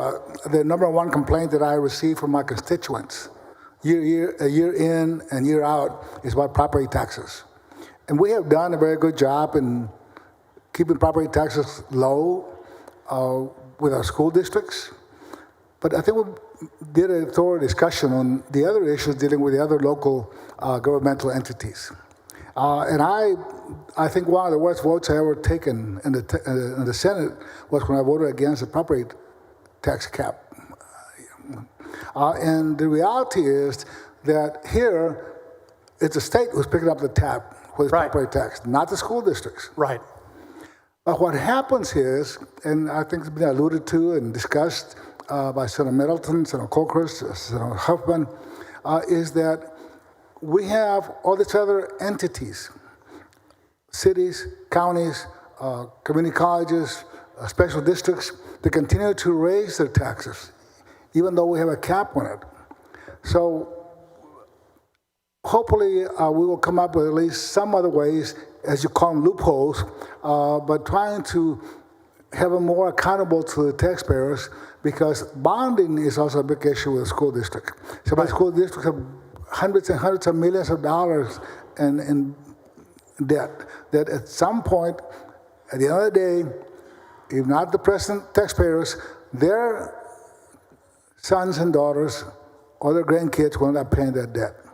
So what are some of your proposals as it relates to trying to provide and plug some of these loopholes that we have? Well, let me first go back to 2019 again, Senator Ho. So that I think the vote on the floor was 21-9 to pass the change in the rollback rate. And again, that year we also passed House Bill 3, which changed the collection limit for schools to a hard 2.5%. So that's why really no matter what happens in schools, the levy can't go up more than 2.5%, and then the tax rate comes down. To the president's point, we're now looking at tax rates that on M&O or that are in the 80 cents. Okay, they're incredibly low. When we first started this, because you've been in the Senate, we were the third highest tax rate in the nation. We were chasing New Jersey and Illinois, and we have fallen to 10th. We just got past Wisconsin on our tax rates. So that's the first thing. You got to get the tax rates down, because all sorts of good things happen. Business investment, heavy iron, major manufacturing, home, school. Homes are and commercial, smaller commercial businesses. Now, to your point, that rollback rate takes leadership, okay? Because you do have two settings. You've got a setting at a voter-approved rate, and then you've got the no new revenue rate. So part of the proposal and that has been talked about is, and as Senator Middleton pointed out, the bonding is the real problem, because once those are bonded, you're going to pay those bonds come 30 years or 35, whatever term. So, and we have tried to limit that by saying you can't bond for longer than 15 years or 20 years, but it's not working. Right. But here's another idea. We did look at, and we looked at constitutionally, there's a provision that doesn't allow a supermajority vote in the Constitution right now to change how bond issues are issued for schools. It's a majority vote. So so I think the 2/3 or even higher threshold for the taxing jurisdictions to make these votes is important, because in Commissioner's Court, it only takes two people to say, I'm not doing it, and it doesn't happen. And I think that has saved billions of dollars around the state where people have said no to higher taxes. So I think we have to look at what Senator Hancock said. It's one thing to have great leadership in Tarrant County, and they do. They've been really, the small cities, they're doing a fabulous job up there, as well as the county and Fort Worth. So I think we have to strengthen the hand of the few people that are willing to stand up when they're on a local board and say, I'm not voting for that higher tax rate. Well, and I agree with you, but here's, I guess, just to sort of end this issue dealing with the loopholes, I guess we should anticipate legislation dealing with some more guardrails on bonding, and also find another way to hold back the increase by local government entities. Right, and those loopholes, those disaster exemptions and incremental rates, and everything that people are using as drive Mack trucks. It's not just Democrat counties, it's happening in Republican counties too. I've got bills to pull all that up by its roots. And one more point. While we're doing 140,000 homestead exemption, we need to also emphasize that for senior citizens, it's 150. Right. So it's a $10,000 kick up. No, it is the record of the world record. It's 150,000. and for disabled. There's about 2.09 million homeowners that are either over 65 or disabled, and about 3.65 million homeowners, regular homeowners. Well, thank you, Senator Bettencourt, for answering my questions, and I'm very happy and glad to be a co-author. No, thank you so much for always joint authoring these homestead exemption increases, Senator Hinojosa. Thank you, Mr. President. Thank you, Senator. Senator Perry, what purpose? Question for the author. Do you yield? Certainly. Thank you, Senator Bettencourt, and I too support what we're doing here. I just want to kind of look at it on a couple of different levels, but actually, Senator Hancock covered the bulk of it. You know, tax reform, real tax reform starts at local, and we've been offloading their responsibility to the state budget now since 19, significantly. And it's so multifaceted, right? Especially post-COVID, cost of infrastructure. A lot of the things that are just basic things that government's going to do on a local and federal and state level. That's just assumed, right? And those costs have not come down, and I don't know when they will. But I guess I'd say to the vendor groups out there, if you get to a point where you can't afford what you're trying to do for the public, you will lose your business. So to the vendor community, to the local voters, you got to show up. The irony is the people that are working to try to cover what they do just to make their living aren't the ones that get to show up at the meetings, and the ones that do show up at the meetings are advocating for something that's not needed but wanted. Typically a dog park comes to mind or something like that. So there's got to be a self-leveling here. Somewhere along the line, people got to get back in the game. Our constitutional republic's not passive. It requires participation. And until that day, we as a state will offload that responsibility. Here's where I'm going. We as a state add things too, right? Every budget session, we've been blessed, but there's a three-legged stool specifically comes to mind. Roads, electricity, and water. Those are the three things that You sure water's not number one? Water, well, I wasn't going to prioritize there. Those are the three things we have to do to ensure that there's a backbone for all of this state to work up from. And then we are successful and you get to add cool things, but absolutely not have to have things. We've got to have a fundamental shift in this whole conversation. The $10, $12 an hour can't afford taxes. They can't afford food. They can't afford insurance. They can't afford cars. They can't afford childcare, all of that. But again, it starts with that basic government function. In my area, 49% of the budget is property tax in Lubbock, and that's used to pay all of their public safety. The rest of the things they collect in sales tax fees and stuff goes to some of the other stuff, but the basic public services just covered by 49% of their budget, and that's the property taxes barely covers that. So it's not like we're getting this massive overrun in places, but I remind people the 3.5%, the 2.5% requires participation. Right. And so it's frustrating a little bit because bulk of my district, you go through the county budgets, it's probably a $3 million budget. So if you raise taxes 20%, you're not raising a significant enough amount. You can't buy a road grader for that. So we have that diversity conversation. So it's not as simple as just this wholesale conversation that this big guy over here did this and this little guy shouldn't be able to do it. But when he does it, he's not even getting enough to pay the utility bill. Very complicated. But I guess what I'm saying is if there's legislation that we can do this session that somehow systematically forces their interaction and the vote requirements. I'm a little caution of doing that because we begin to micromanage budgets by telling them exactly what they can have, and it'd be like someone coming in telling us exactly what we need, and we have a whole host of diverse needs, but in those vote requirements, I think there's some merit to looking at that. If the people are not going to revolt, I guess, or take charge, then we're trying to overcome that. I think, so honestly, it's going to have to implode a little bit. That people are not going to get basic services, or they're going to get all this other stuff besides basic service, and it's going to break somewhere in this mix. But as a state, while we're offloading this responsibility, there will be a point where we have no revenues to offload more, first of all, and what we have offloaded, we can't cover without sacrificing something. Arguably, our budget, you could go through there today and find plenty of money to cover what you're talking about for the next decade. But it's not our responsibility. And we've done a really horrible job of messaging whose responsibility is. I never miss an opportunity in a town hall when this question comes up to explain where the responsibility lies. Never. If we don't start educating who is responsible for their local taxes, we will always be behind the curve, disenfranchised, disenchanted members in our communities because they didn't feel it or see it.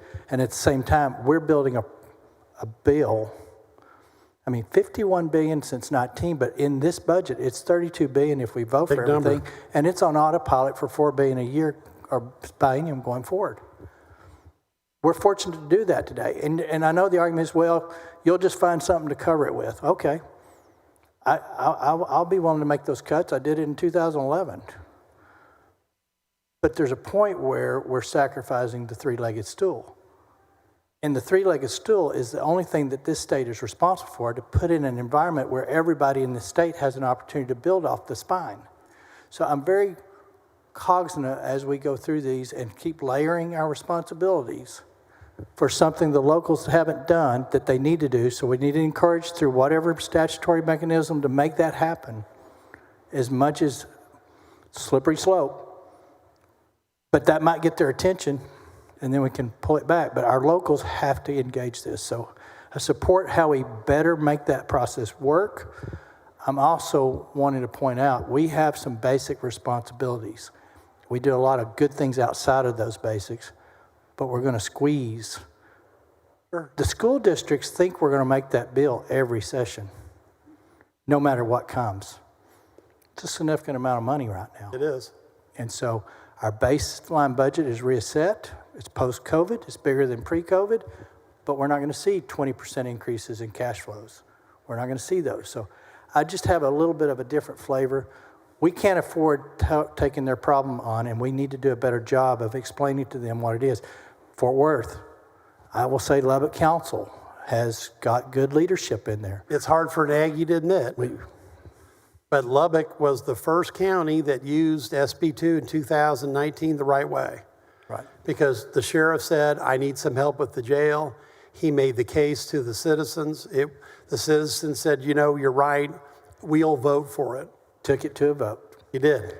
And there was a large, I think it's probably 60%. It was a pretty decent turnout. So hear me out and say, find a way, if we can, to encourage voters to be more engaged. I hate making it a law because setting from their level, the council's level, I've got this list of priorities. I've got this list of wants. Hopefully we cut those out, but there'll be a point in time if we're too far into their business, the list of needs can't be met for where the state is. So it's a balance. I don't have the answer for it, but I do know local voters could decide dog park or police salaries. And that's just an example. I'm not against dog parks, but I see that as an example. That's not something I had to have to make my city work next week. So we're building a large obligation, and it's going to detract from things we absolutely can't afford not to do if we're not careful. No, and Senator Perry, you make a great point, because that $51 billion, you compare that number that we've already put into it and $32 billion in this budget, the entire amount of taxation in the state is $86 billion for property taxes. So by any quick math I understand, if we hadn't have been doing all this, taxes would be almost 40% higher. Thank you. Great comment. Yeah, thank you, Senator. Yes, I mentioned to Governor Abbott last week, I said, we came in 15 together. If you go back and think in 2017, we didn't have $51 billion for property tax in that budget we passed. We didn't have $51 billion, Senator Kolkhorst, in that budget. And because if we all remember, in 2015, we had a flat budget from 2015 to 2017. Our budget didn't move at all. because of the downturn from the Obama economy. And since 19, so we are now as a group, Republicans and Democrats together here, responsible now moving forward for $51 billion in the budget. And that's a tremendous amount of property tax relief of compression on the homestead. I mean, if the locals were doing what we're doing, taxes would be really low. Right. Senator Birdwell, you have the last comment here on this bill. Go ahead.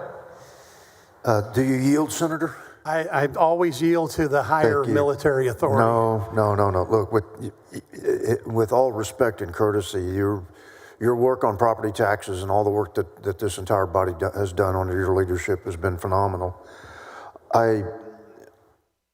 There's so much that's been discussed, and what I really want to do with my question is be a bit more precise or clarify, particularly you had made the comment that 49% of homeowners will not pay property taxes based upon this increase of the exemption from 100,000 to 140. And so let me step back and do some rudimentary things, if I may.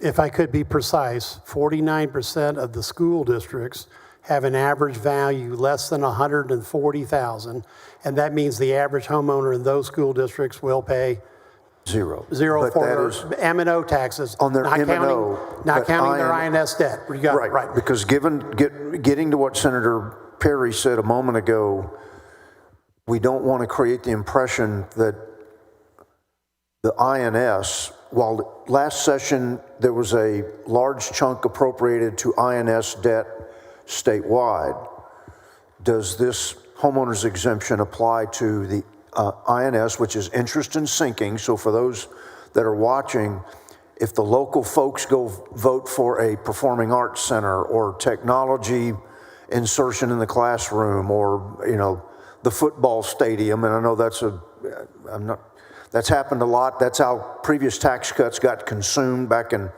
07. Back in the old days, right? The old days. Right. We cut your taxes, but so if a voter in those districts or any of the districts that get this property tax exemption, that exemption is only on the M&O side because the state doesn't play in the INS side. That is the exemption applies to both. In fact, we've got clarifying language in the Second Amendment that the increment from 100 to 140, we've got a new formula for that.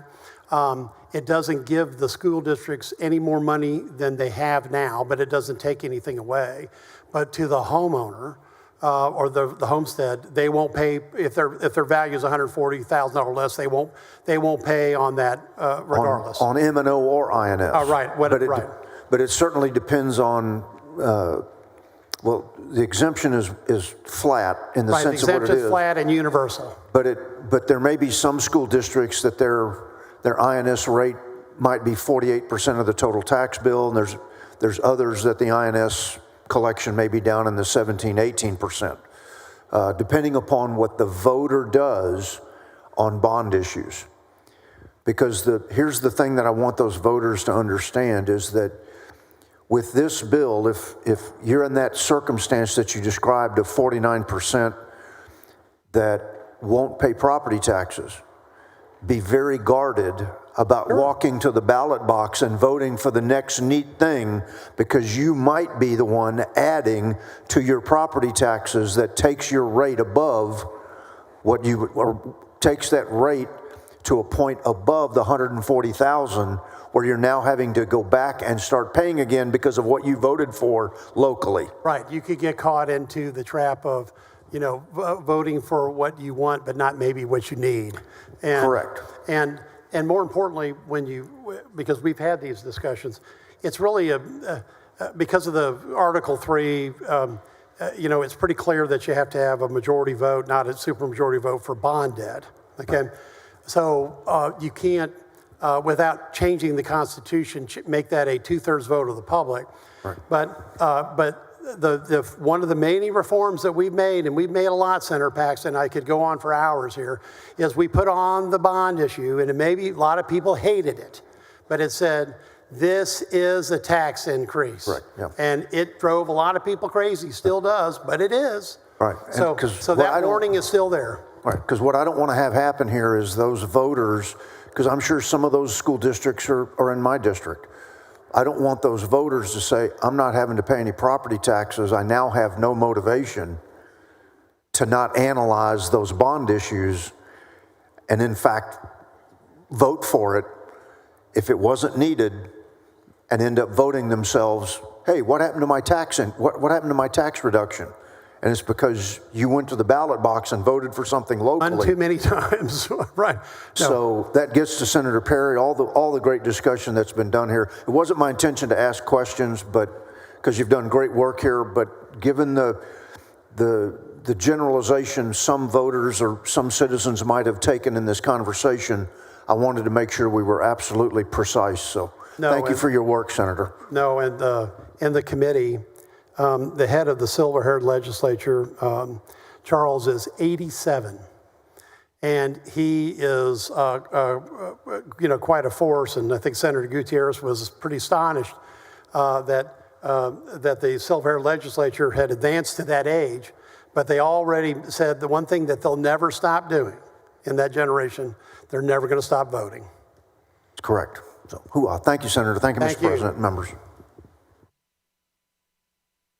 Senator Betancourt moves to suspend the regular order of business on Senate Bill 4. Any objection? No objection? Rule is suspended. Senate lays out on second reading. Chair lays out on second reading.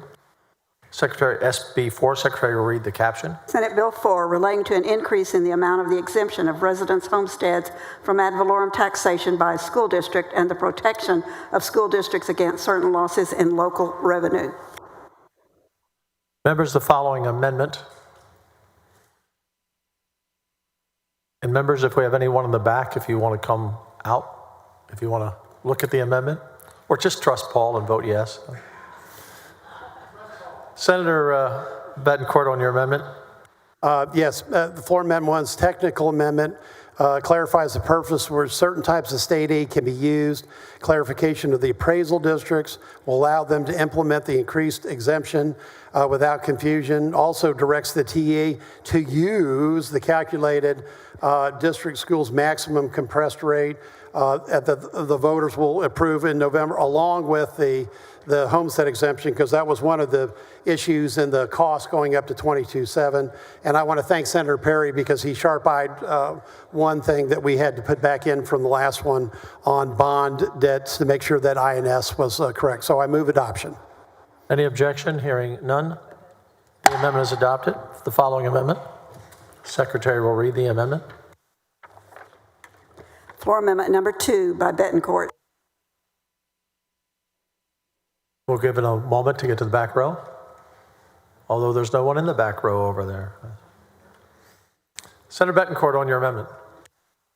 Thank you, Mr. President and members. The filed version of SB 4 contained a new hold harmless measure that related to various state aids that school districts are provided when the state provided property tax relief through school funding. This amendment removes those provisions so that the bill's fiscal note reflects the homestead exemption increase, hold harmless for M&O and INS for the additional $40,000 increase for the increment in SB 4. That's why we had information that the bill was going to cost $2.7 billion, and this will be reflected. I already have a letter from the LBB that says with the passage of this, we'll be back to the understood cost of $2.7 billion, and it will also hold harmless frameworks that will cover M&O and INS from $100,000 to $140,000 for school districts. Amendments acceptable to the author. Move adoption. Senator Kolkhorst, what purpose? Just to ask a clarifying question. Do you yield? Certainly. Senator, and I want to make sure I understand this because I think the INS question was really good. I mean, school districts have these INS elections. Does the $140,000 apply to an INS election? You said it, but I'm not sure I understood it. Okay, this hold harmless is designed to cover the incremental of $100,000 to $140,000. The school districts will not get any more than they should, okay? Right. They will not get any less than they should. You know, in previous run-throughs of this, There's been kind of an overflow of INS money, which is why we're using a new hold harmless now. And so this is a tuned up version for this homestead exemption to make sure the school districts get exactly what they need, but no more, no less. And I think one of the things from last session when we took it from, what did we take it from? 40 to 100. 40 to 100, big 60,000. One of the things we didn't realize was school districts actually got a $360 million. I'm roughly there on the INS side. It was more like 600. Okay, more like $600 million that we probably didn't brag about. That was a lot Well, no, of money. I did, because it was like they're getting it, so you might as well. was It's a another lot. benefit of the bill. Okay, so Amendment correct that, or is they Yes. still okay? So there won't be that. there's not any clawback of it. We're just saying with this new incremental and going forward. That's what I wanted to clarify, is that, we're going to give you your 600 million or whatever that came out to be, but this 40,000 is not going to be included in that, what I call kind of a roll up. Right, it's a different hold harmless view. All right, thank you. Another reason why you should be excited about this bill. And when Super excited. And when I'm it's it's the shouted from beginning the of great rooftops. things. Right, and shouted from the rooftops because it's a good bill. Great bill. Senator Betancourt, on the amendment, any objection? Hearing none, amendment is adopted. Senator Betancourt, you're recognized on passage to engrossment. Move passage of engrossment of Senate Bill 4. Any objection? Hearing none, bill passes to engrossment. Senator Betancourt, you're recognized on a motion to suspend the 3-day constitutional rule. So moved, Mr. President. Any objection? Call the roll, I forget on that one. Alvarado, Betancourt, Birdwell, Blanco. 30 ayes, no nays. The rule is suspended. Now the chair lays out on third reading and final passage Senate Bill 4. The secretary will read the caption. Senate Bill 4 relating to an increase in the amount of the exemption of residence homestead from ad valorem taxation by a school district. Senator Eckhart, what purpose? To speak my support for the bill, but with concerns. You are recognized. Thank you very much. Senator Betancourt, I applaud you for this bill. As you know, we are both tax nerds. We really love to nerd out on a good tax policy. I miss working with you on local government and having those conversations. And I really appreciate that, and you really have made good on that promise. And as you and I know, the state doesn't appraise property, it doesn't set tax rates for property, and it doesn't collect property tax. So our only tool with regard to property tax, direct tool, is exemptions. So I appreciate your deft use of that one tool. And I rise in support of this bill, but I do have concerns that we've discussed, but I wanted to lay it on the record for all of us. It feels great to cut homestead owners' taxes. No politician would ever not take the opportunity to cut homeowners' taxes. But I'm sobered that when we permanently reduce the burden on one class of property owners, we, by definition, permanently increase the tax burden on all the other classes of property owners. So in some respects, if we overuse tax exemption on just one class of property owners, we may create some inequities that are greater than the inequity that we're trying to solve. I've been advocating for legislation to provide local governments the ability to adopt flat dollar homestead exemptions for more than a decade. And every year I've been in this chamber, I've filed a bill to do just that. The first person who explained exactly the beauty of a flat dollar homestead exemption to me was Dick Levine, who's being celebrated down the street at Every Texan right now. And I'm very pleased to have him on our appraisal board. He was elected to our appraisal board. The beauty of a flat dollar homestead exemption is that it helps the homeowners who need it the most.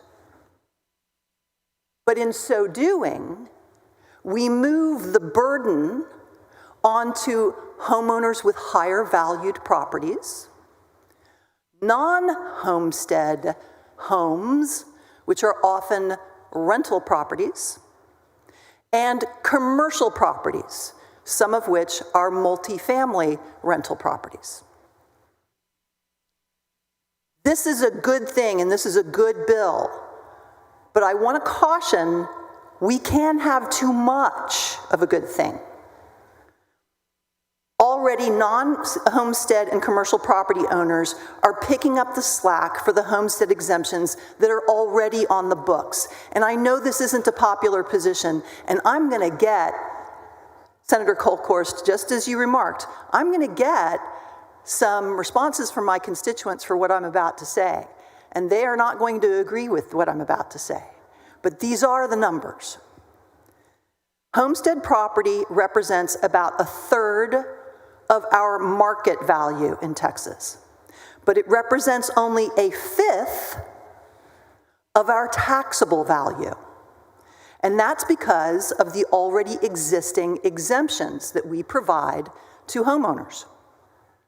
In contrast, non-homestead residential property, which includes some single-family rental, accounts for about 15% of the market value, but 22% of the taxable value.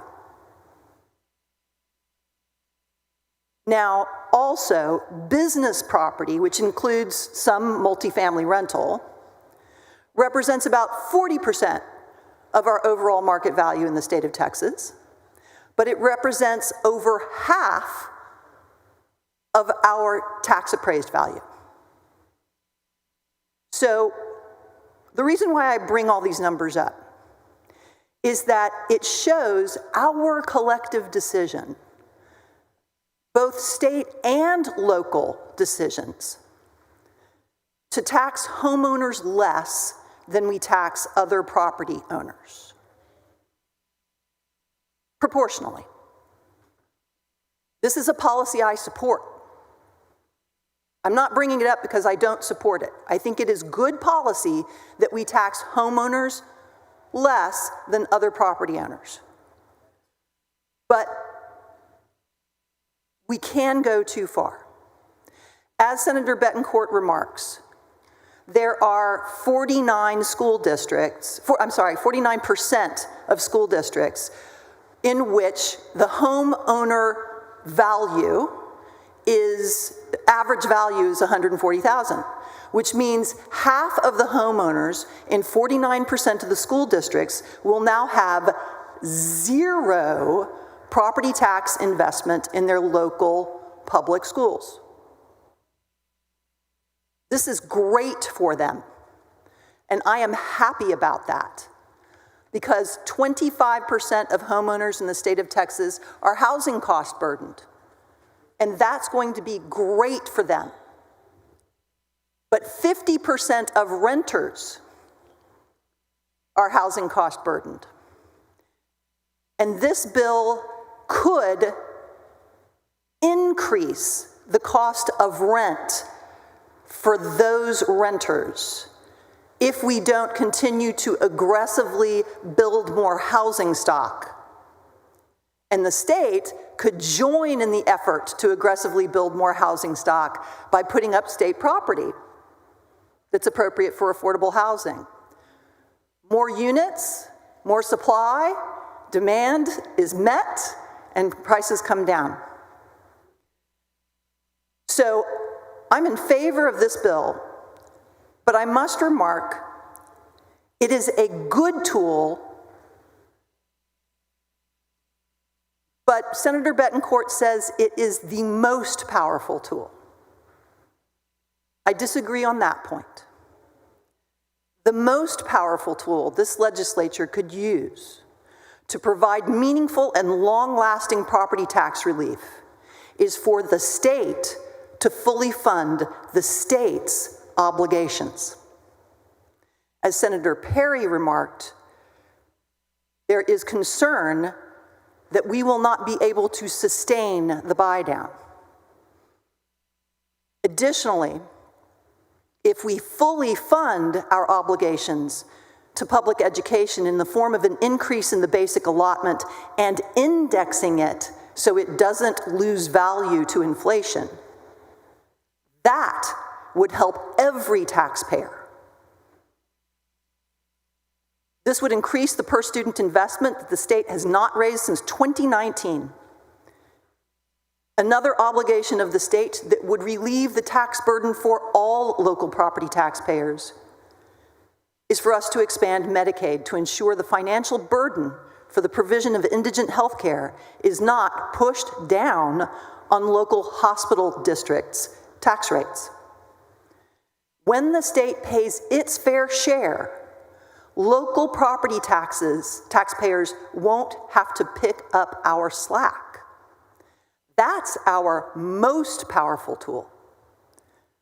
I support this legislation, and I will continue to advocate that we meet our obligations responsibly and thereby relieve the tax burden of local taxpayers from having to pick up our slack. Thank you.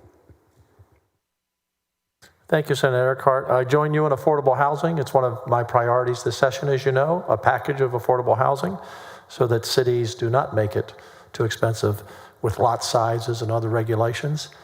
And we need affordable housing, for sure.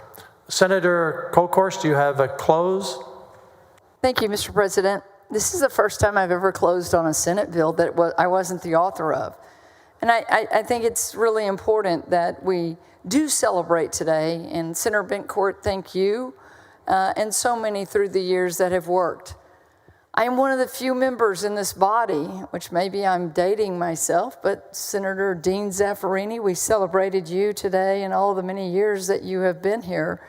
When I started in the Texas legislature, the maintenance and operation tax was $1.50. I have to tell y'all that I go to town hall meetings, and many times, and you can see my passion about this is, everyone wants to talk about taxes. And I ask the crowd every time when we get into taxes, I go, how many of you remember when your maintenance and operation was $1.50?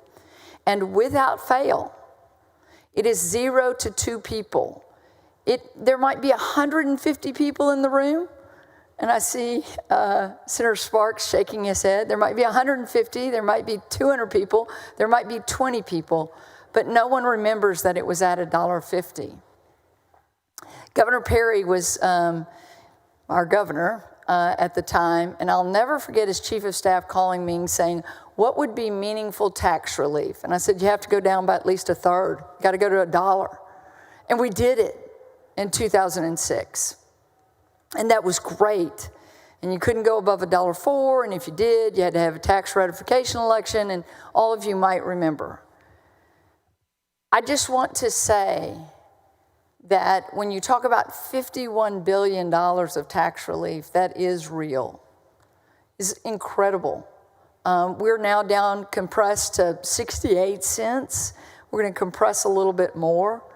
Going to the homestead, excuse me, the homeowner, you know, Senator Eckhart, you made many good points. But I think one of the most important things that we can have with an electorate, with families, is the ability to own your own home. Really, it's the American dream. And in Texas, you can live that dream. You can live that dream. Although, I was really amazed at the exchanges from Senator Hancock.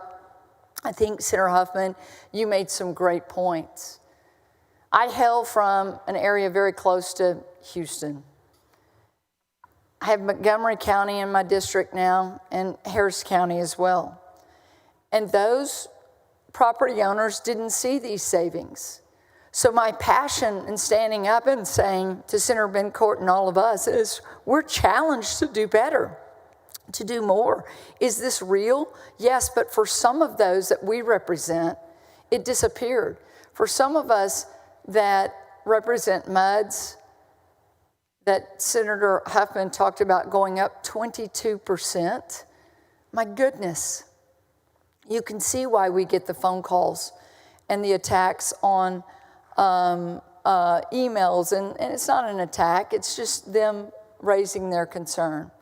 And so I want to say that this legislature, Governor Patrick, I think it was at 15,000 when you became the lieutenant governor, we're going to 140,000, which means you take your appraised value and you subtract 140,000, and that whole calculation is great. So I thank all of you for the discussion today, because our constituents deserve that. They really do. And more than anything, Senator Perry, that inflation, since COVID, the costs are so real that's what they're contacting us about. So, Senator Bettencourt, thank you. All the joint authors today, 30-0.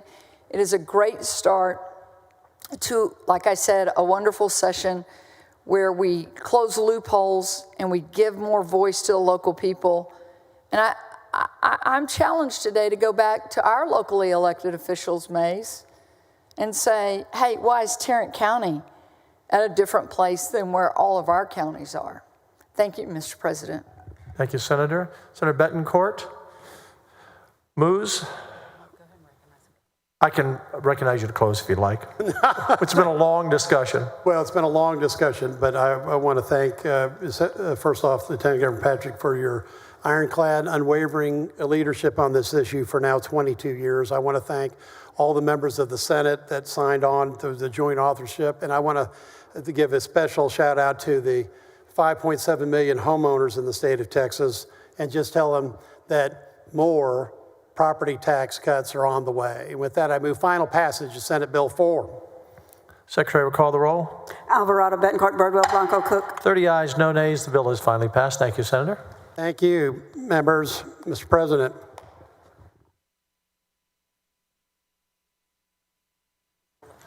Yeah. Members, we still have an SJR to do, so in a moment.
Members, we have a little bit more business to do here before we wrap the day. Senator Bettencourt, you're recognized on SJR 2 to suspend the regular order of business. Thank you, Mr. President. Let's show this alacrity that the Senate can move at its speed. Mr. President, I move suspension of the regular order of business, take up and consider the committee substitute for the Senate Joint Resolution 2. Any objection? Hearing none. Rules are suspended. Chair lays out a second reading, SJR number 2. Secretary will read the caption.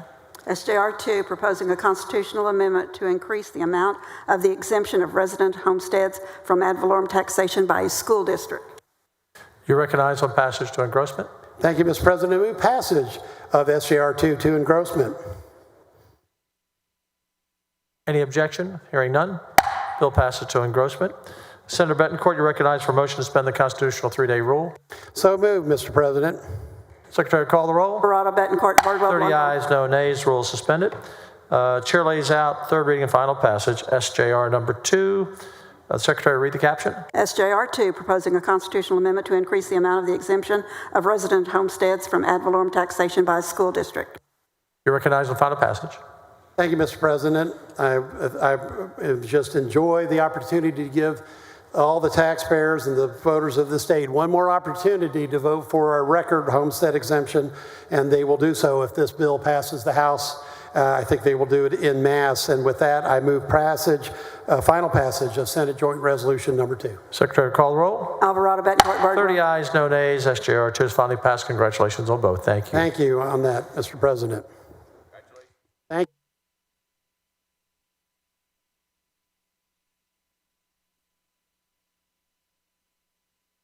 Following motion in writing, Secretary, read the motion. Motion in writing. Mr. President, I move to suspend Senate Rule 11.13 so that committees may meet during the reading and referral of bills. Motion by Zaffarini. Any objection? Hearing none. Motion is adopted.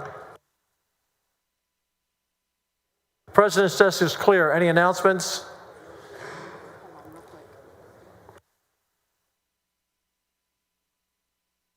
Senator Huffman? You did call for announcements, right? Yes, ma'am. Yes, sorry. Yes, the Senate Committee on Finance will reconvene 10 minutes upon adjournment. Yes, I know that, but we're still... Yes, Senator, the Vice Chair is going to just get started for us. Thank you. Thank you, Senator. Chair recognizes the Dean of the Senate for a highly privileged motion. Thank you, Mr. President. I move that the Senate adjourn until 11 a.m. Tuesday, February 18th, pending the reading and referral of bills. Any objection? The chair hears none. The Senate stands adjourned until 11 a.m. Tuesday, February 18th, pending the reading and referral of bills. Thank you, members.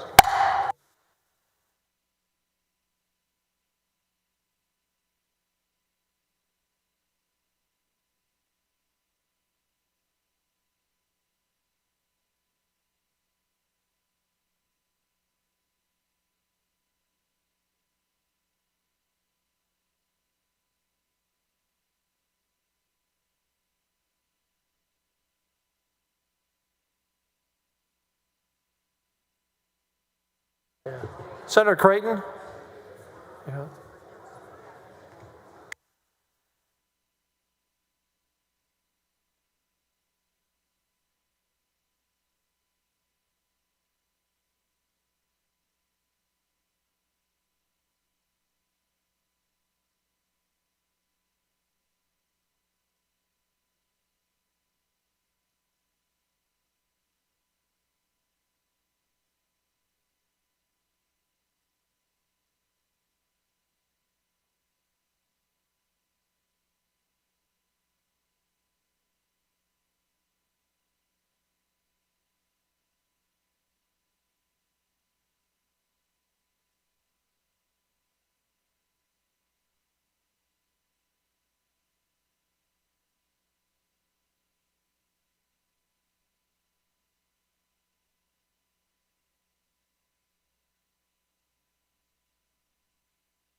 Y'all ready? Senate Bill 6 by King and Schwartner relating to electricity planning and infrastructure costs for large loads to business and commerce. Senate Bill 13 by Paxton et al. Relating to a school district's library materials and catalog to education K through 16. Senate Bill 21 by Schwartner relating to the establishment and administration of the Texas Strategic Bitcoin Reserve to business and commerce. Senate Bill 826 by Parker relating to the operation of a motor vehicle in a school crossing zone while intoxicated to criminal justice. Senate Bill 827 by Parker relating to the audit of an election using an electronic voting system to state affairs. Senate Bill 828 by Parker relating to the provision of services by the Texas Department of Criminal Justice to offenders with intellectual or developmental disabilities to criminal justice. Senate Bill 829 by Parker relating to requiring the Department of Family and Protective Services to annually review the department's process to enter into adoption assistance agreements to Health and Human Services. Senate Bill 830 by Parker relating to the amount of an expenditure made by a municipality for which competitive bidding is required to local government. Senate Bill 831 by Parker relating to certain reimbursements and discounts allowed for the collection and payment of sales and use taxes to finance. Senate Bill 832 by Parker relating to expedited credentialing of certain chiropractors by managed care plan issuers to Health and Human Services.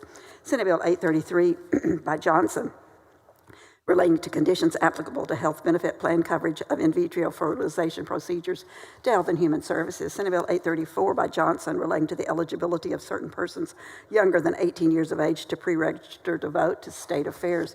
Senate Bill 835 by Paxton relating to the enforceability of certain non-disclosure or confidentiality provisions with respect to an act of sexual abuse committed against a child to state affairs. Senate Bill 836 by Paxton relating to victims of sex offenses, sex-based human trafficking offenses, or acts of a sexual nature to criminal justice. Senate Bill 837 by Colcourse relating to a family preservation services program to Health and Human Services.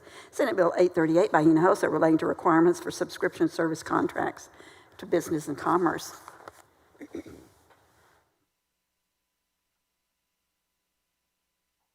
Senate Bill 839 by Johnson relating to asset forfeiture under the Code of Criminal Procedure to criminal justice. Senate Bill 840 by Hughes relating to certain municipal and county regulation of certain multifamily and mixed-use residential development projects to local government. Senate Bill 841 by Hughes relating to the beneficiaries of trust funds paid or received in connection with an improvement on specific real property to business and commerce. Senate Bill 842 by Schwartner relating to immunity for ringside physicians assigned to combative sports events to business and commerce. Senate Bill 843 by Colcourse, Bettencourt, and Hughes relating to a Texas Education Agency database of school district bonds, taxes, and bond-related projects to education K through 16. Senate Bill 844 by Hughes relating to procedures for changes to a zoning regulation or district boundary to local government. Senate Bill 845 by Zaffarini relating to the eligibility of social workers for the Homes for Texas Heroes Home Loan Program to local government. Senate Bill 846 by Hughes relating to the duty of the Attorney General to prosecute certain criminal offenses to jurisprudence. Senate Bill 847 by Campbell relating to liability of a cavern entity for injuries arising from certain activities to state affairs. Senate Bill 848 by Eckhart relating to a prohibition on requiring a local government to provide compensation to the Texas Department of Transportation to transportation.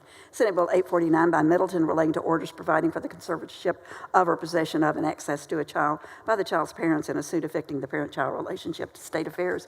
Senate Bill 850 by Middleton relating to the payment of certain ad valorem tax refunds to local government. Senate Bill 851 by Middleton relating to repairs made pursuant to a tenant's notice of intent to repair and the refund of the tenant's security deposit to business and commerce. Senate Bill 853 by Middleton and Eckhart relating to an exemption from the mixed beverage gross receipts tax for the sale, preparation, or service of malt beverages to state affairs. Senate Bill 854 by Middleton relating to municipal regulation of multifamily and mixed-use development on religious land to local government. Senate Bill 855 by Sparks and Perry relating to the authority of certain medical consentors to assume financial responsibility for certain out-of-network medical care provided to children in foster care to Health and Human Services. Senate Bill 856 by Flores relating to the use of the Skills Development Fund by certain entities to economic development. Senate Bill 857 by Schwartner relating to the authorized removal of certain motor vehicles to transportation. Senate Bill 858 by Schwartner relating to certain criminal offenses involving the attachment or display of a wrong license plate to transportation. Senate Bill 859 by Schwartner relating to authorization and reimbursement for certain examination fee subsidies paid for public school teachers and students to education K through 16. Senate Bill 860 by Flores relating to abolishing the Criminal Justice Legislative Oversight Committee to criminal justice. Senate Bill 861 by Johnson relating to the distribution of funds designated for the Low-Income Vehicle Repair Assistance Retrofit and Accelerated Vehicle Retirement Program to Natural Resources. Senate Bill 862 by Johnson relating to the designation of Eid el-Fitr, Eid el-Adha, and Diwali as optional holidays to business and commerce. Senate Bill 863 by Perry relating to the use of water withdrawn from the Edwards Aquifer to water, agriculture, and rural affairs. Senate Bill 864 by Alvarado relating to allowing a bicyclist to treat certain traffic control devices as a yield sign to transportation. Senate Bill 865 by Alvarado relating to instruction in cardiopulmonary resuscitation and the use of automated external defibrillators for school districts to education K through 16. Senate Bill 866 by Alvarado relating to judicial training requirements regarding family violence, sexual assault, trafficking, and child abuse to criminal justice. Senate Bill 867 by Betancourt relating to housing finance corporations to local government. Senate Bill 868 by Sparks Blanco, relating to the Rural Volunteer Fire Department Assistance Program to finance. Senate Bill 869 by Birdwell relating to the deadline for the Texas Ethics Commission to resolve certain complaints to state affairs. Senate Bill 870 by Birdwell relating to the open carrying of a handgun by a uniformed school marshal to education K through 16. Senate Bill 871 by Birdwell relating to the authority of the legislature, governor, and certain political subdivisions with respect to disasters and emergencies to state affairs. Senate Bill 872 by Birdwell relating to the punishment for the offense of burglary of a vehicle involving theft of a firearm to criminal justice. Senate Bill 873 by Birdwell relating to the subject matter jurisdiction of the criminal trial courts of this state over certain criminal actions to state affairs. Senate Bill 874 by Birdwell relating to the eligibility of a person convicted of a misdemeanor involving moral turpitude to education K through 16. Senate Bill 875 by Birdwell relating to prohibiting election activities committed by a member of the Board of Trustees or superintendent of an independent school district to state affairs. Senate Bill 876 by Birdwell relating to the designation of a portion of U.S. Highway 377 in Hood and Johnson counties as the Bob Carnett Parkway to transportation.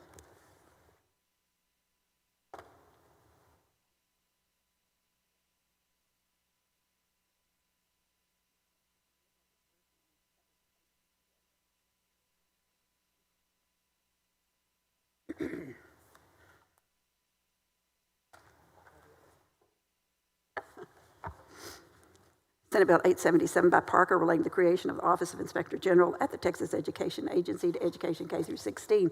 Senate Bill 878 by Birdwell relating to limitations on the use of public money under certain economic development agreements to economic development. Senate Bill 879 by Birdwell relating to an exemption for drillers or operators of closed-loop geothermal injection wells from certain requirements to natural resources. Senate Bill 880 by Colcourse relating to political advertising distributed or broadcast as part of a mass text message campaign to state affairs. Senate Bill 881 by Sparks and Flores relating to the issuance of the Texas Medical Board of certain licenses to practice medicine to Health and Human Services. Senate Bill 882 by Cook relating to certain rights and duties of residential tenants and landlords to business and commerce. Senate Bill 883 by Paxton and Hall relating to patient access to prescription drugs for off-label use for COVID-19 treatment to Health and Human Services. Senate Bill 884 by Colcourse relating to the establishment of a shared savings program for certain managed care plans to Health and Human Services. Senate Bill 885 by Eckhart, Cook, Alvarado, and Miles relating to who may request a public hearing from the Texas Commission on Environmental Quality related to the construction of a concrete plant to natural resources. Senate Bill 886 by Sparks relating to the production, sale, and use of certain agricultural products to water, agricultural, and rural affairs. Senate Bill 887 by Eckhart relating to the authority of a municipality to use funds collected from an impact fee to construct or install a safety improvement to a roadway facility to local governments. Senate Bill 888 by Colcourse relating to the Attorney General's defense of a district or county attorney against certain lawsuits filed in federal court to state affairs. Senate Bill 889 by Eckhart relating to a defense to prosecution and the dismissal of a charge for the criminal offense of driving with an expired license to transportation. Senate Bill 890 by Paxton relating to the issuance of a license to carry a handgun to certain active and retired judicial officers to state affairs. Senate Bill 891 by Johnson relating to penalties for intimidation and harassment of election officials and election interference to state affairs. Senate Bill 892 by Johnson relating to voter registration to state affairs. Senate Bill 893 by Johnson and Colcourse relating to criminal offense for creating and distributing certain misleading images and videos to state affairs. Senate Bill 894 by Johnson relating to the adoption of the agreement among the states to elect the president by national popular vote to state affairs. Senate Bill 895 by Hughes relating to a student's eligibility to participate in the financial aid for SWIFT transfer program to education K through 16. Senate Bill 896 by Blanco relating to the enrollment period for newborns under certain employer health benefit plans to Health and Human Services. Senate Bill 897 by Blanco relating to the administration of a grant program to support community mental health programs assisting veterans to Veterans Affairs. Senate Bill 898 by Blanco relating to the allocation of low-income housing tax credits to local government. Senate Bill 899 by Blanco relating to the provision of state aid to certain local governments disproportionately affected by the granting of ad valorem tax relief to disabled veterans to local government. Senate Bill 900 by Hughes relating to the inclusion of a school safety domain for evaluating districts and campuses under the public school accountability system to education K through 16. Senate Bill 901 by Colcourse relating to the declaration of a candidate's ineligibility on the basis of filing an application for a place on the general primary election ballot for nomination by convention with more than one political party to state affairs. Senate Bill 902 by Sparks relating to an alternate board certification to signify accreditation within a given specialty in this state to Health and Human Services.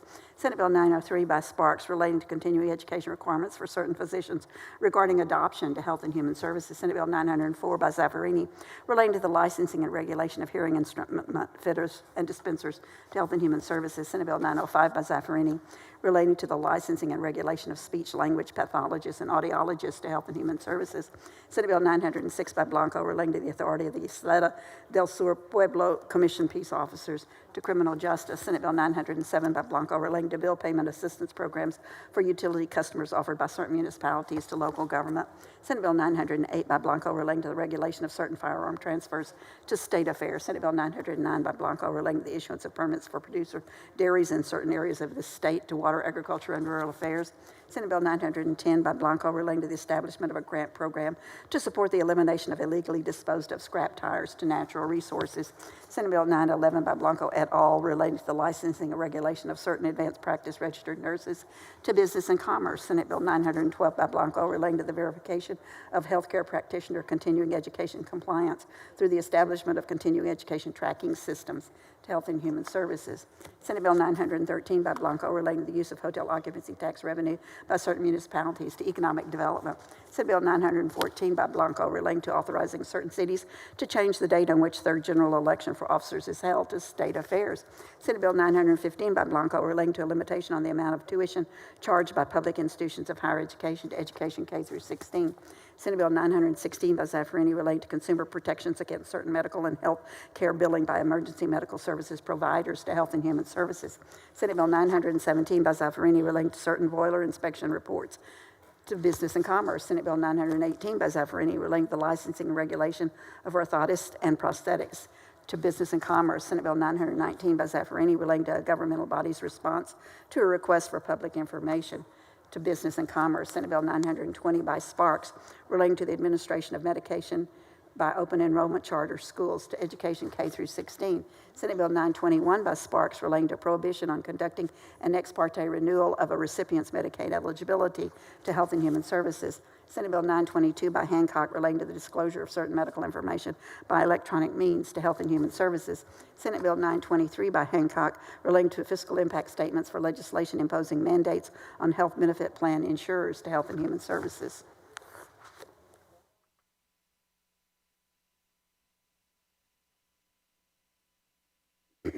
Senate Bill 924 by Hancock relating to entities that provide cable services or video services to Business and Commerce. Senate Bill 925 by Hancock relating to certain agreements with collective bargaining organizations related to certain publicly funded public work contracts to Business and Commerce. Senate Bill 926 by Hancock relating to certain practices of health benefit plan issuers to encourage the use of certain physicians and healthcare providers to Health and Human Services. Senate Bill 927 by Hancock relating to the issuance of Navy and Marine Corps Achievement Medal Specialty License Plates to transportation.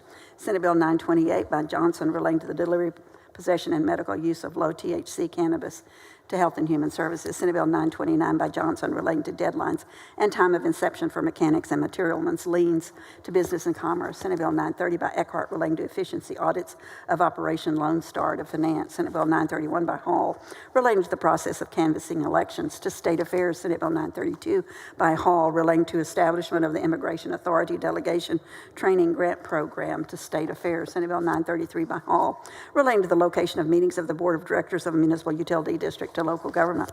Senate Bill 934 by Hall relating to the installation and repair of critical electric grid equipment purchased from certain companies and nonprofit organizations to Business and Commerce. Senate Bill 935 by Hall relating to an exemption from certain motor vehicle taxes for counties in this state to Finance. Senate Bill 936 by Hall relating to authorizing the Texas School Safety Center to conduct random safety and security audits of public schools to education K through 16. Senate Bill 937 by Parker relating to bidding or procurement requirements for improvement projects and public improvement districts to local government. Senate Bill 938 by Parker relating to the regulation of earned wage access services to Business and Commerce. Senate Bill 939 by West relating to the members of a school district's local school health advisory council to education K through 16. Senate Bill 940 by West relating to allowing the Board of Trustees of certain school districts to create a non-voting student trustee position to education K through 16. Senate Bill 941 by Paxton relating to a screening for the risk of commercial sexual exploitation of certain children to Health and Human Services. Senate Bill 942 by Hughes relating to a court order for retroactive child support to jurisprudence. Senate Bill 943 by Hughes relating to the establishment and duties of the Texas Regulatory Efficiency Office and the Texas Regulatory Efficiency Advisory Panel to Business and Commerce. Senate Bill 944 by Hughes relating to judicial deference regarding an interpretation of law by a state agency to Business and Commerce.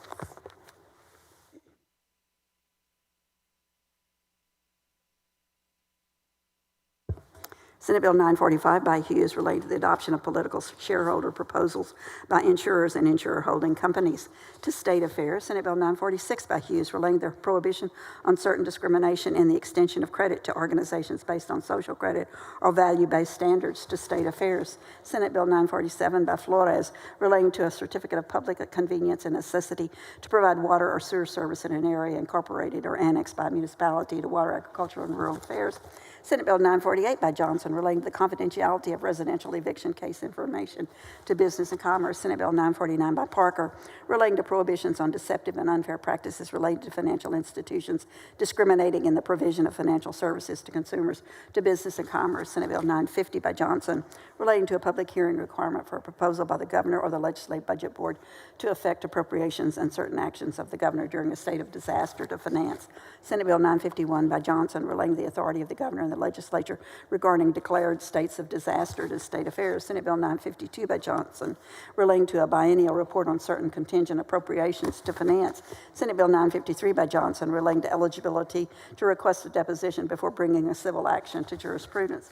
Senate Bill 954 by Johnson relating to the remote participation of certain persons in a proceeding for the issuance or modifications of a protective order to State Affairs. Senate Bill 955 by Parker relating to the punishment for the offense of trafficking of persons to criminal justice. Senate Bill 956 by Parker relating to requiring the denial of bail to a person accused of committing certain trafficking or sexual offenses against a child to criminal justice. Senate Bill 957 by Parker relating to the creation of the criminal offense of continuous aggravated promotion of prostitution to criminal justice. Senate Bill 958 by Parker relating to the eligibility of certain victims of trafficking of persons or compelling prostitution for an order of non-disclosure of criminal history record information to criminal justice. Senate Bill 959 by Perry relating to modification of certain prescription drug benefits and coverage offered by certain health benefit plans to Health and Human Services. Senate Bill 960 by Johnson relating to the establishment of the workforce housing program by the Texas Department of Housing and Community Affairs to local government. Senate Bill 961 by Colcourse relating to fraud prevention and verifying eligibility for benefits under Medicaid to Health and Human Services. Senate Bill 962 by Zaffarini relating to the provision of certain benefits, including applied behavior analysis, behavior supports, and associated evaluation services through telecommunications or information technology to Health and Human Services. Senate Bill 963 by Hughes relating to allowing Medicaid managed care organizations to inform Medicaid recipients about the availability of certain private health benefit plan coverage to Health and Human Services. Senate Bill 964 by Hughes relating to the appearance of a person identification certificate or driver's license issued to a person who is not a citizen of the United States to criminal justice. Senate Bill 965 by Parker et al.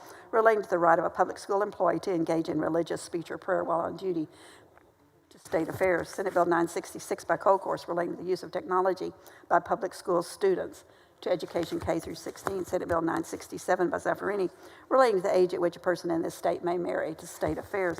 Senate Bill 968 by Zaffarini relating to the licensing and regulation of the practice of podiatry to Health and Human Services. Senate Bill 969 by Hughes and Flores relating to the reimbursement of state employees for groceries consumed while traveling on official state business to Business and Commerce. Senate Bill 970 by Sparks and Middleton relating to the prioritization of awarding grants and loans from the Texas Energy Fund to Business and Commerce. Senate Bill 971 by Sparks relating to the definition of a rural political subdivision for purposes of the Texas Water Assistance Program to Water, Agricultural, and Rural Affairs.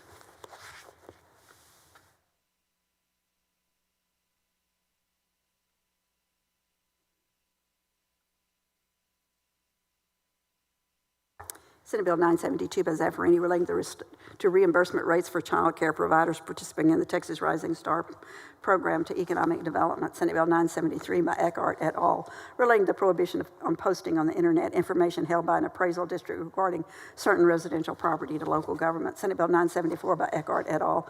Relating to the eligibility of a person employed by a school district as a teacher to serve on the appraisal review board of an appraisal district to local government. Senate Bill 975 by Eckhart relating to a study on the prevalence and tracking of heat-related deaths in this state to Health and Human Services. Senate Bill 976 by Eckhart relating to the establishment of an advisory board to study surface water and groundwater interaction to Water, Agriculture, and Rural Affairs. Senate Bill 977 by Eckhart relating to electronic voter registration to State Affairs. Senate Bill 978 by Eckhart relating to the repeal of the exception to the offense of unlawfully prohibiting an employee from voting to State Affairs. Senate Bill 979 by Eckhart relating to voter registration at polling places to State Affairs. Senate Bill 980 by Eckhart relating to the reporting of proceeds and property from asset forfeiture proceedings under the Code of Criminal Procedure to Criminal Justice. Senate Bill 981 by Eckhart relating to the use of school buses by public schools to Business and Commerce. Senate Bill 982 by Hughes relating to appeals to justice courts of certain appraisal review board orders to local government. Senate Bill 983 by Hughes relating to local school health advisory councils and instruction regarding human sexuality, sexual orientation, and gender identity provided by public schools to education K through 16. Senate Bill 984 by Betancourt relating to access to individualized investigational treatments for patients with life-threatening or severely debilitating illnesses to Health and Human Services.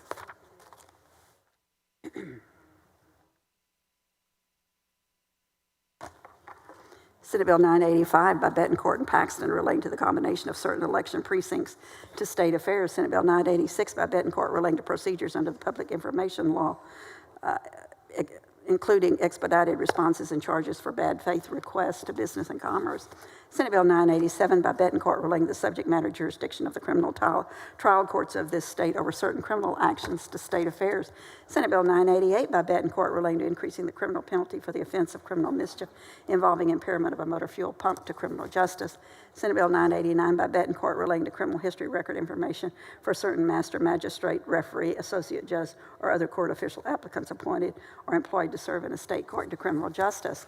Senate Bill 990 by Betancourt relating to increasing the punishment for certain conduct constituting the offense of murder to criminal justice. Senate Bill 991 by Betancourt relating to the inclusion of chronically absent and truant students as students at risk of dropping out of school to education K through 16. Senate Bill 992 by Nichols relating to the procedure by which the Attorney General approves or denies approval of a state agency contract for outside legal services to State Affairs. Senate Bill 993 by Nichols relating to the authority of a peace officer commissioned by the Comptroller to apply for an order authorizing the installation and use of a mobile tracking device to criminal justice. Senate Bill 994 by Nichols and Flores relating to an exemption from ad valorem taxation of tangible personal property consisting of animal feed held by the owner of the property for sale or retail to local government. Senate Bill 995 by Nichols relating to the approval of a surety bond for a contract authorizing an oversized or overweight vehicle to cross a road or highway to transportation. Senate Bill 996 by Nichols relating to fireworks sales to the public by retail fireworks permit holders to local government. Senate Bill 997 by Nichols relating to the duties of the District Attorney for the 1st Judicial District and the creation of the Office of District Attorney for the 273rd Judicial District to jurisprudence. Senate Bill 998 by Zaffarini relating to the creation of the Alzheimer's Prevention and Research Institute of Texas to finance. Senate Bill 999 by Blanco relating to the establishment of the Case Assistance Affiliate Program to provide certain assistance to Medicaid recipients and child health plan Program enrollees to Health and Human Services. Senate Bill 1000 by Blanco relating the reporting of certain information regarding medically necessary debt on a consumer report to Business and Commerce. Senate concurrent. Resolution 13 by Hinojosa of Nueces, urging the U.S. Department of State and United States section of the International Boundary and Water Commission to take appropriate action to ensure that Mexico complies with the 1944 treaty regarding shared water resources to Water, Agriculture, and Rural Affairs. SJR 40 by Birdwell, proposing a constitutional amendment regarding the powers of the governor, the legislature, and the Supreme Court following certain disaster emergency declarations to state affairs. SJR 41 by Birdwell, rescinding the automatic rescission of certain applications made by the Texas legislature to the United States Congress to call a national convention under Article 5 of the United States Constitution to state affairs. SJR 42 by Birdwell and Zaffarini, proposing a constitutional amendment regarding the time during which the legislature may act on bills or resolutions during a regular session to state affairs. SJR 43 by Johnson, proposing a constitutional amendment establishing an independent redistricting commission to finance. SJR 44 by Johnson, proposing a constitutional amendment to remove the governor's line item veto authority to state affairs. SJR 45, I think that is.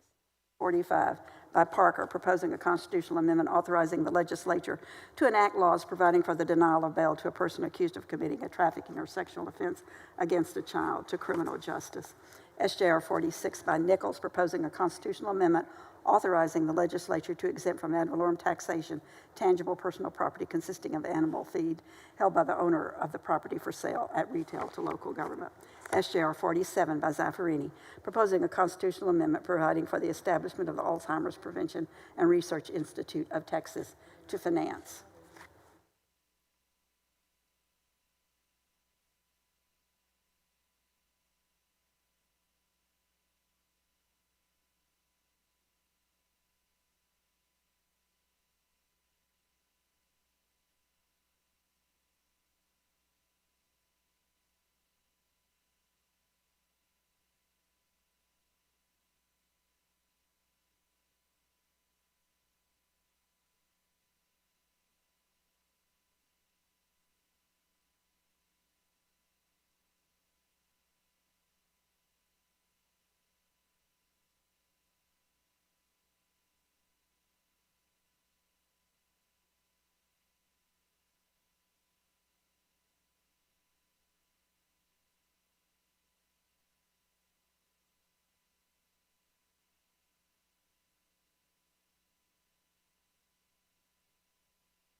Pursuant to a motion previously adopted, the Senate stands adjourned until 11 a.m. Tuesday, February 18th.